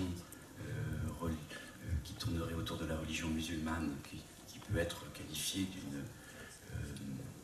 revendication communautaire, et pour moi le mot n'est pas du tout péjoratif, hein, je le dis bien, pas du tout. Elle se lie aussi à des formes de reconnaissance dans des identités supranationales qui peuvent être celles du monde musulman, arabe, voilà, de l'islam, de l'Oumma, voilà, de manière générale. Et ça ne passe pas par la nation. Il y a un lien direct entre l'affirmation communautaire et l'affirmation supranationale. Ça ne passe pas nécessairement par la nation. Et ça, c'est un peu logique, parce que, effectivement, les constructions impériales, donc supranationales, comme je le disais tout à l'heure, sont souvent des juxtapositions de communautés. Donc le lien est très fort entre les deux. Et il ne passe pas par l'identité nationale. Je ne sais pas si j'ai absolument répondu à votre question. J'ai l'impression d'être parti dans un délire. Non, ça nous permet justement de prendre de la distance avec le pays en lui-même et la construction identitaire par rapport à la nation. Et justement de peut-être comprendre comment ça peut se jouer à d'autres échelles. Je ne sais pas, par exemple, en Équateur, on parle bien de citoyenneté universelle. C'est quelque chose en France dont on ne parle pas du tout. Enfin voilà, je pense que c'est des réflexions aussi qui peuvent être intéressantes, toujours de prendre un pas de côté et de réfléchir sur différentes échelles. Merci Anna de me sauver. Je suis là pour ça, monsieur Michaud. Mais vous vous débrouillez très bien sans moi. Monsieur Fassin, peut-être des réactions sur les questions qui nous ont été posées. Peut-être d'abord sur la question de l'Europe pour prolonger ou pour faire écho à ce qui vient d'être dit par Stéphane. Pour ma part, j'ai été frappé d'une sorte de basculement vers 2005 de la représentation de l'Europe, de l'Union européenne. Si on se rappelle, le débat autour de Maastricht au début des années 90, C'était un débat où il y avait deux positions. Une position qu'on pourrait dire nationaliste ou souverainiste d'un côté, et donc plutôt anti-européenne, et de l'autre, si on était pro-européen, c'est parce qu'on prétendait dépasser la nation. On était dans une logique supranationale. Et je crois que c'est la manière principale dont on s'est représenté l'Europe, une manière de dépasser les nations pour une raison historique forte, qui est que l'Europe s'est construite contre l'expérience de la Deuxième Guerre mondiale, c'est-à-dire contre l'expérience du nationalisme raciste.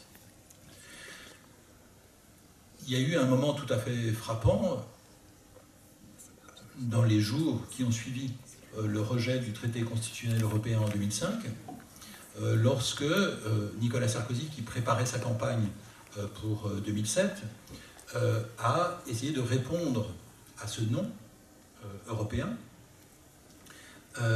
sans pour autant renoncer aux politiques néolibérales qu'il avait soutenues, que son parti soutenait, et que l'Europe portait. C'est qu'au lieu de remettre en cause ces politiques, il a dit, en substance, je vais vous apporter une réponse, je vous ai compris, si vous voulez, et je vous ai compris parce que vous voulez de la souveraineté. Mais la souveraineté, vous l'aurez face à l'immigration. C'est le moment où il lance l'opposition entre immigration choisie et immigration subie. Je ne vais pas le développer trop longuement, mais ce qui se joue à ce moment-là, c'est quelque chose qui ne va pas être seulement français, puisque ça va être repris par beaucoup de pays européens ensuite. C'est l'idée que l'Europe, en fait, est la mieux placée pour protéger les identités nationales. Donc, elle n'est plus du tout ce qui transcende les nations, mais ce qui, au contraire, va les conforter. Et c'est bien pour ça qu'aujourd'hui, il y a deux axes majeurs des politiques européennes. D'une part, les politiques économiques néolibérales, et d'autre part, les politiques d'immigration. Ce qu'on appelle l'Europe forteresse. L'idée que l'Europe va être en charge de préserver contre l'immigration les nations. Il y a eu un moment de ce point de vue qui était très éclairant et dont on aimerait croire que c'était drôle, même si je ne suis pas sûr que ça l'était.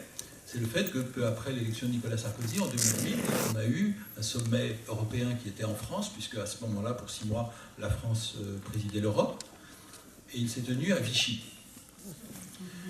Et bien entendu, ça a suscité quelques protestations, mais Brice Hortefeux, qui était alors ministre, avait tenu à expliquer qu'il y en a assez de ces histoires de passé. Mais ce qui était intéressant, c'est qu'à Vichy, une des décisions qui a été prise, c'était justement que l'Europe encourageait les pays à enseigner aux étrangers les hymnes nationaux. Autrement dit, l'idée que l'Europe prenait en charge des politiques d'identité nationale, que loin de les dépasser, elle en devenait l'instrument principal. Donc je crois que c'est deux conceptions de l'Europe très différentes, l'une qui est l'Europe supranationale, et l'autre qui est l'Europe des nations. Et ce qui est intéressant, c'est qu'aujourd'hui, quand on entend le Front National qui apparaît comme anti-européen parce qu'il serait nationaliste, etc., à certains égards, il accompagne le mouvement de l'Union européenne depuis quelques années. Par rapport à la question, ou plutôt à la remarque que vous faisiez sur votre crainte de l'assignation à des cases. Encore une fois, je pense que c'est quelque chose que j'ai le sentiment d'entendre beaucoup aujourd'hui, c'est-à-dire une méfiance par rapport à ces assignations identitaires. Je partage cette inquiétude.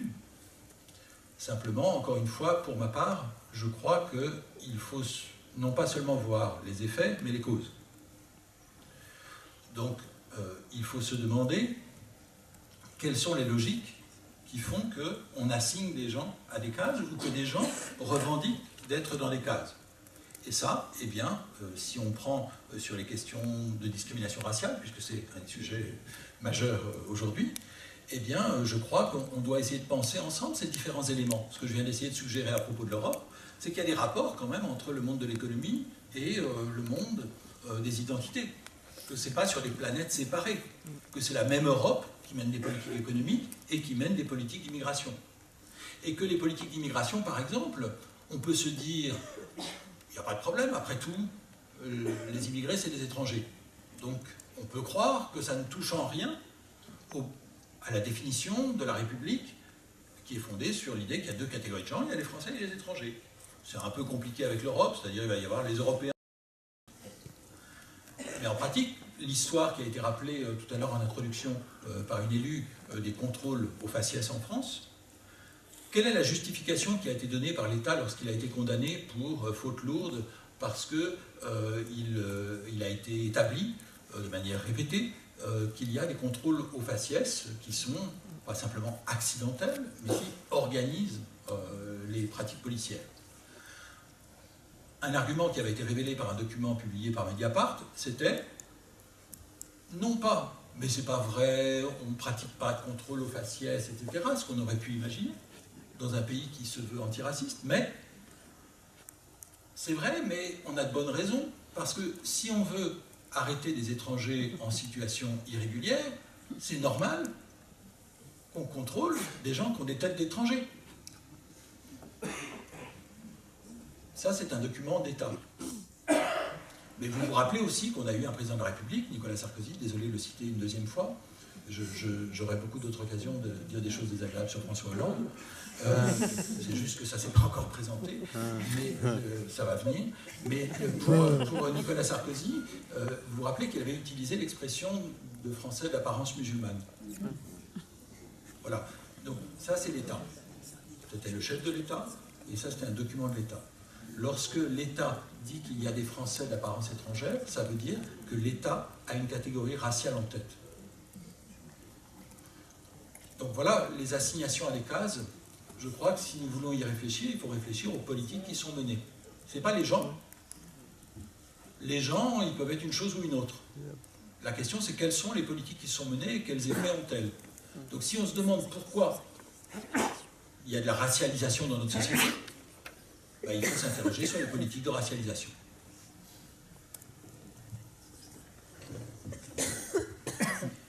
Il y avait quelques questions. On vous écoute. Alors moi j'ai une question. Ernest Renan a dit, je cite, « La nation est en plébiscite de tous les jours ». Et dites-moi si je me trompe, mais est-ce que vous êtes en train de dire que la nation, qui repose sur l'idée de vivre ensemble, est une notion qui est dépassée? Merci.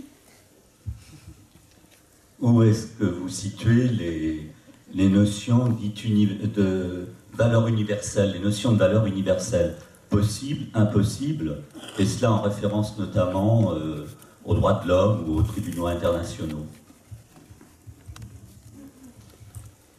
Merci et... Bonjour.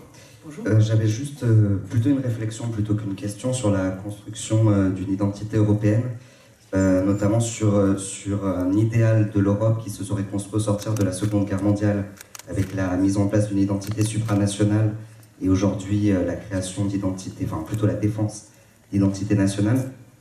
Si on reprend le discours d'Aimé Césaire sur le colonialisme, notamment dans les années 50, on a un peu l'impression qu'on repart un peu sur les mêmes idées et que déjà, dès les années 50, on avait cette idée de création d'une Europe avec une identité commune pour défendre un idéal qui était déjà un idéal nationaliste. Au début de la discussion, vous avez parlé d'une majorité qui définit l'identité nationale. Est-ce qu'à la place de majorité, on ne peut pas plutôt parler d'une minorité qui a déjà le pouvoir? Vous avez parlé de l'homme blanc. Si on parle là-dessus, plutôt d'une minorité, oui, qui a le pouvoir et qui essaie de la diffuser, soit à l'échelle nationale, soit à l'échelle européenne.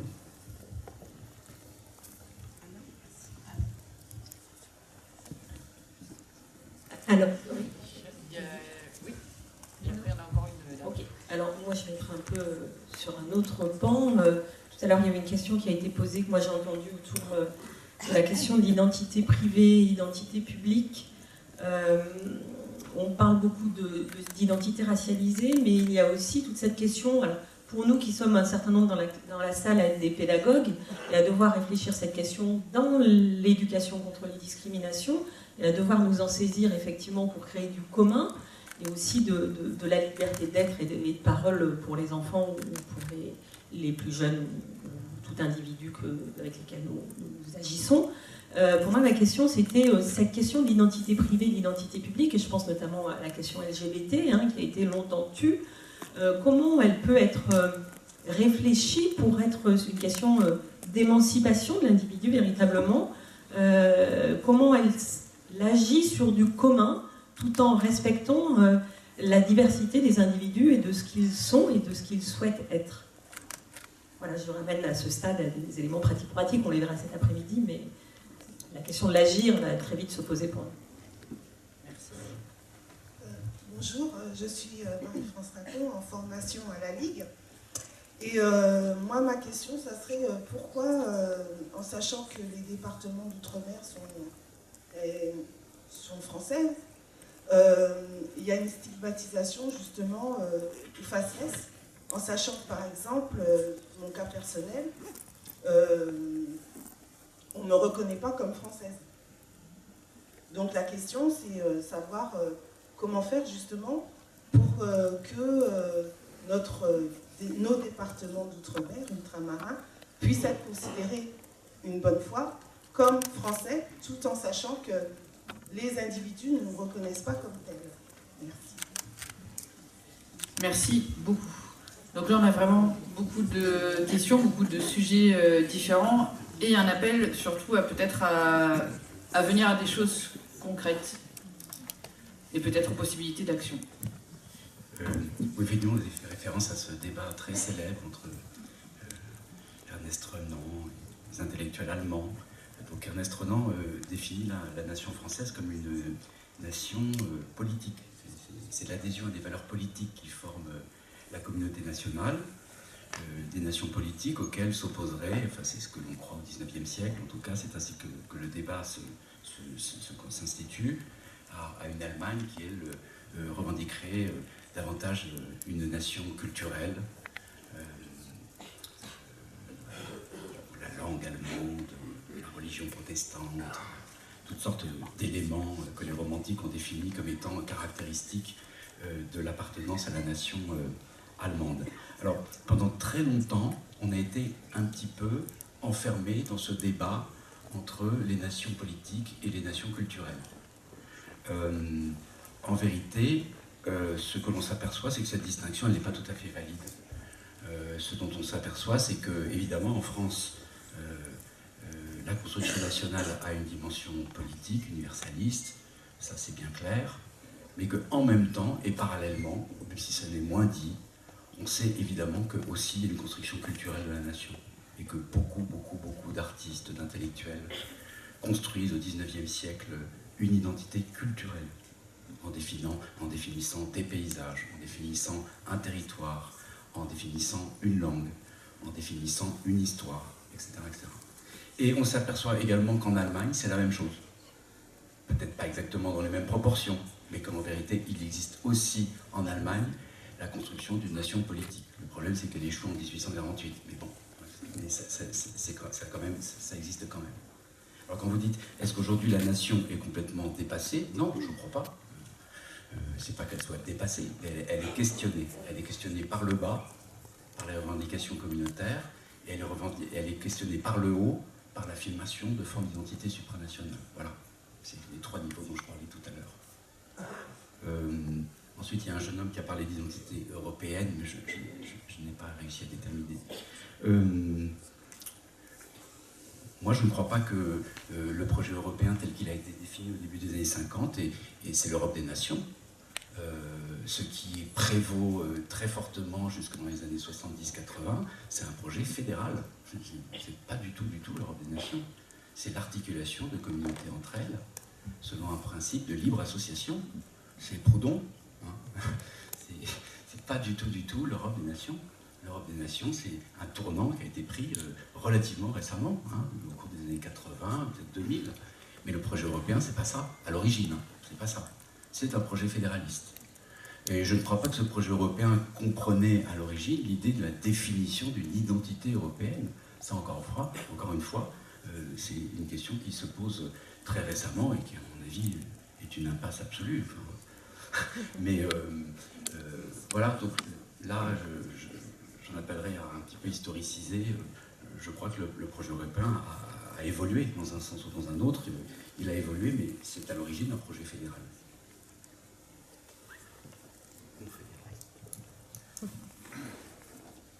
Plusieurs points. Le premier sur l'usage du mot minorité, peut-être aurais-je dû le préciser. Pour moi, je n'utilise pas du tout les termes de minorité et de majorité en un sens statistique. En fait, il s'agit de personnes qui sont minorées dans les rapports de pouvoir. Par exemple, et cet usage n'est pas universel, mais par exemple, je n'ai aucune difficulté à parler des femmes comme une minorité. Bien entendu, je n'ignore pas qu'il y a plus de femmes que d'hommes, démographiquement. Mais la question, c'est celle des rapports de pouvoir. Donc, c'est être minoré et non pas être moins nombreux. Ensuite, par rapport à la question que vous posiez sur, disons, le traitement raciste des personnes d'outre-mer, je crois que d'abord ça tient à toute une histoire, on l'a déjà dit, enfin, parce que l'outre-mer c'est la France, mais c'est la France coloniale, donc c'est une sorte de tension constitutive. Et au-delà, je crois que ça pose une question qui en ce moment est très présente dans le débat public, c'est de savoir est-ce que, enfin que je viens d'évoquer à propos des contrôles au faciès, c'est est-ce que être français est attaché à une couleur, c'est-à-dire les propos sur la race blanche, etc. Je crois que c'est ça qui est en jeu. En fait, bien entendu, la plupart des gens ne sont pas prêts à tenir ces discours racistes ouvertement. Mais il y a quelque chose qui tient aux normes, c'est-à-dire à ce qu'on trouve normal, c'est-à-dire à ce qu'on ne remarque même pas parce que c'est comme ça, c'est des habitudes. Et vous connaissez le sketch de Coluche, c'est l'histoire d'un mec normal, blanc. Je crois que ça dit quelque chose vraiment de très important dans notre société, c'est qu'on s'attend à ce que...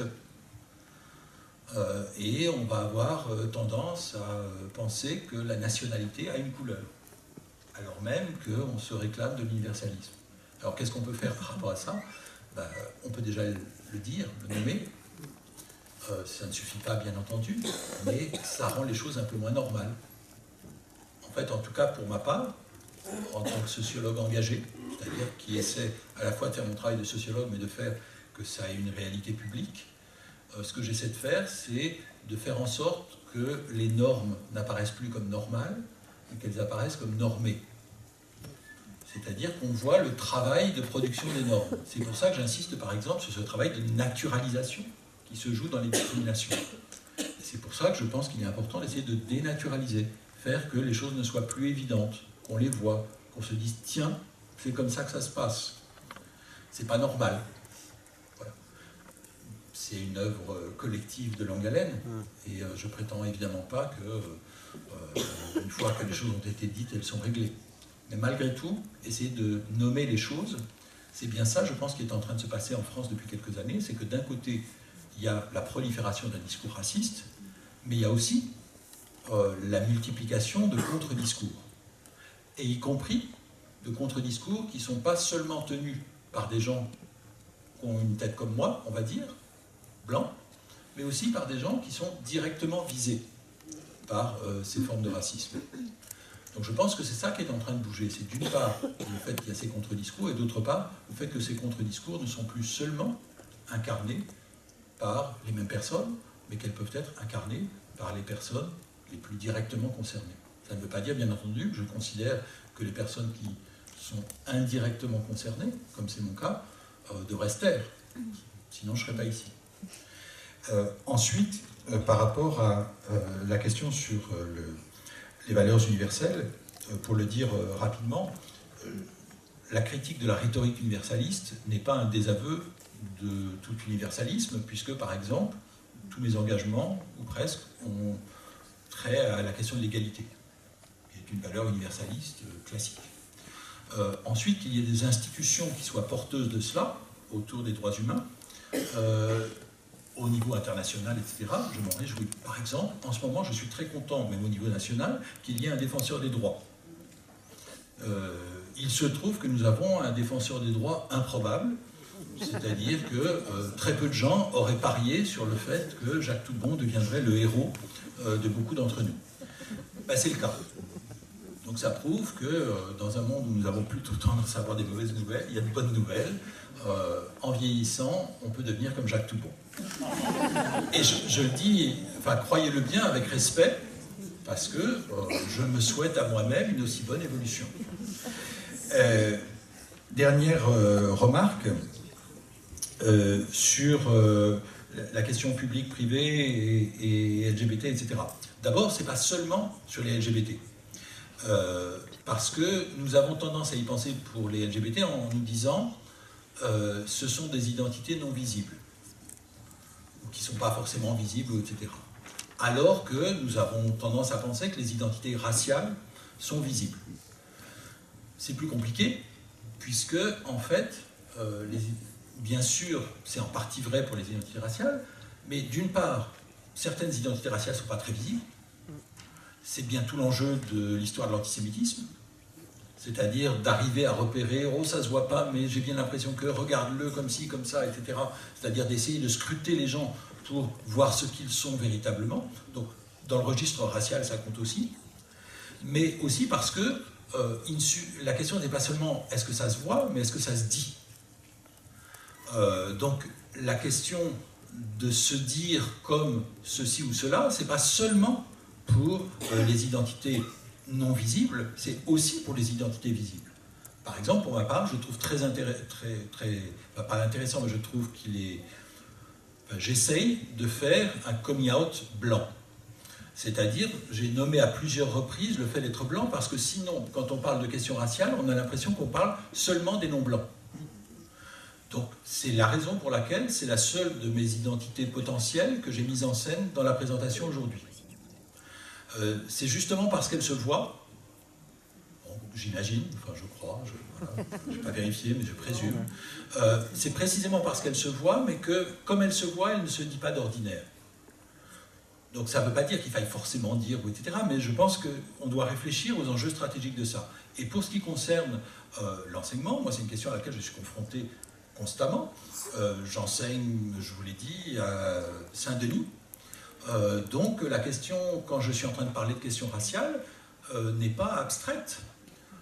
Comment c'est entendu par les différentes personnes qui sont dans la salle, qui n'ont pas toutes la même tête et qui n'ont pas toutes la même tête que moi, pour dire brutalement. Voilà, c'est une question que je me pose, c'est-à-dire, en particulier, je suis très attentif à ne jamais assigner à une personne, je ne vais pas dire vous qui êtes ceci ou cela, jamais. C'est-à-dire, je ne suis pas là pour assigner. La seule personne à qui je puisse assigner quelque chose, c'est moi. Et c'est ce que j'ai fait, donc, mais que je fais aussi parfois en cours, etc. Donc, pour les personnes LGBT, je pense que la question n'est pas une sorte d'injonction au coming out, à sortir du placard, à la transparence, à je ne sais quoi. La question, c'est que les gens ne soient pas contraints plus que d'autres. C'est-à-dire que si, par exemple, les garçons et les filles peuvent s'embrasser dans les couloirs, ben, il faut que les garçons d'un côté et les filles de l'autre puissent s'embrasser dans les couloirs. Voilà, c'est ça l'enjeu. Si on dit personne ne va s'embrasser dans les couloirs, très bien. Mais la question, c'est de savoir s'il va y avoir un traitement différentiel. Enfin, non, il y a les... Après, on peut discuter dans la cour, etc. Enfin, je ne vais pas entrer dans les modalités pratiques. Hein, Mais la question principale, c'est l'égalité. Donc, il n'y a pas d'injonction à revendiquer une identité, mais comme il se trouve que nous vivons dans un monde où très souvent l'hétérosexualité est affichée sans qu'on y fasse attention, parce que ça paraît normal, ben justement, il faut s'interroger sur ces normes. Si on trouve normal que l'hétérosexualité s'affiche, pourquoi ne trouve-t-on pas normal que l'homosexualité s'affiche? Pourquoi va-t-on dire « Oh, mais qu'est-ce qui nous embête à faire des gay pride ?» Ben, il se trouve que l'hétéro-pride, c'est tous les jours. Non, on n'a pas des chats. La white pride, c'est tous les jours.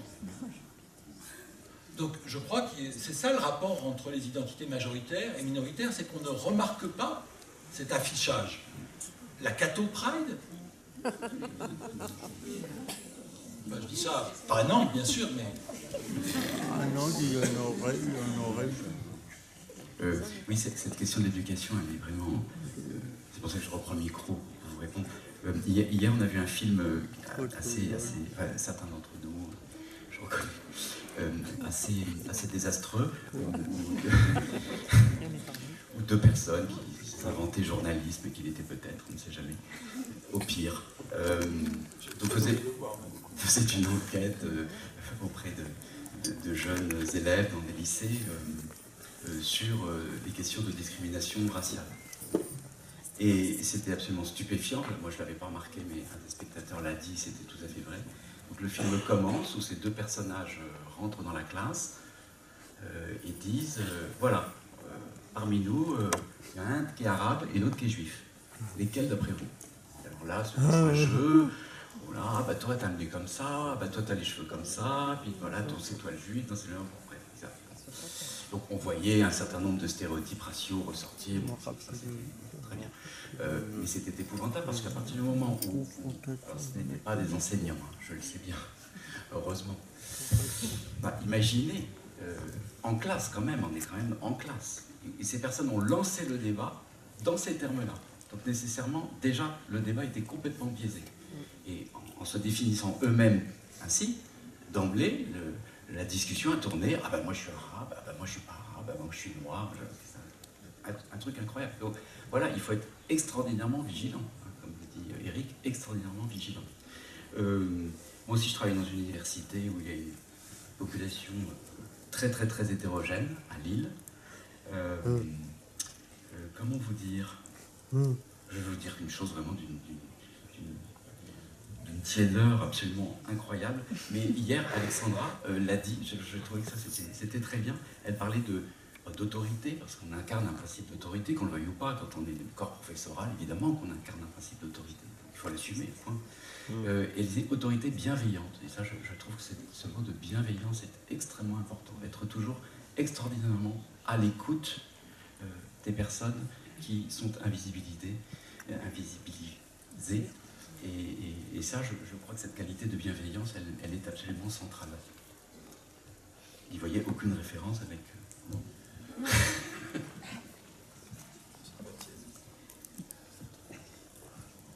Merci beaucoup. Je pense qu'on a fait le tour des questions qui avaient été posées. Par rapport à ces différentes questions et par rapport aux réponses que vous avez pu apporter, j'ai différentes réflexions à vous proposer qui nous mènent justement vers la fin de notre plan. On arrive à notre troisième partie, ce qui est quand même plutôt intéressant. C'est beau hein, d'arriver à ça. Donc sur la question des identités réellement et de la lutte contre les discriminations. Monsieur Fassin, vous parliez du fait de rendre visibles les normes, comme quoi elles sont normées pour qu'on les définisse comme cela. Et on a parlé aussi de différents pays et de politiques. On a bien vu que c'était des systèmes politiques qui pouvaient aussi proposer des politiques de lutte contre les discriminations. Je ne sais pas, par exemple, j'imagine qu'en France, ce qu'on appelle discrimination positive pose toujours un souci. Alors que là, c'est peut-être une question de rendre visibles les discriminations que de parler de discrimination positive. Et autre chose aussi, de la lutte contre les discriminations telle qu'elle existe aujourd'hui en France, quels sont ses écueils et comment est-ce qu'elle peut évoluer, et justement quelle place les associations, l'éducation nationale et toute personne peut prendre part dans ces démarches-là. Autre chose par rapport à ce dont on parlait là à l'instant sur l'éducation et sur la visibilité des personnes, on n'a pas parlé de l'estime de soi. Et je pense que justement, quand on parle des élèves et des personnes jeunes, justement, cette question-là de l'estime de soi, de comment on se construit avec une identité négative, c'est ce que décrit Didier Hérimont énormément, comment est-ce que, en tant qu'enseignant ou en tant que personne, et ça je pense que ça contribue à lutter contre les discriminations, justement, quels moyens d'action on a pour être les plus inclusives et inclusifs possibles. Je ne sais pas si ça vous semble assez clair, mais voilà ce sur quoi j'avais envie de vous demander de poursuivre.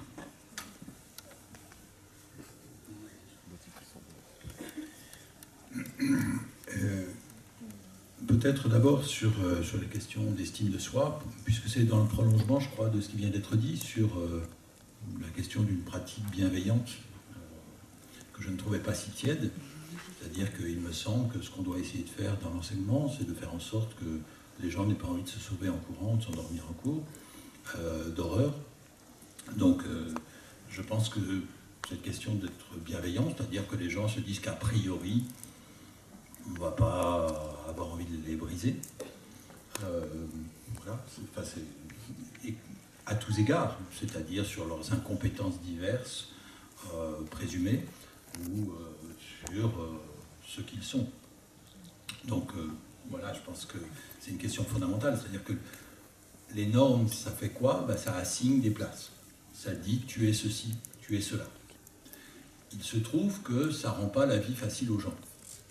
Parce que quand on dit tu es ceci ou tu es cela, d'une part, les gens ne s'y reconnaissent qu'à moitié, et d'autre part, souvent, ça ne leur donne pas une très bonne place. Donc pour ces deux raisons,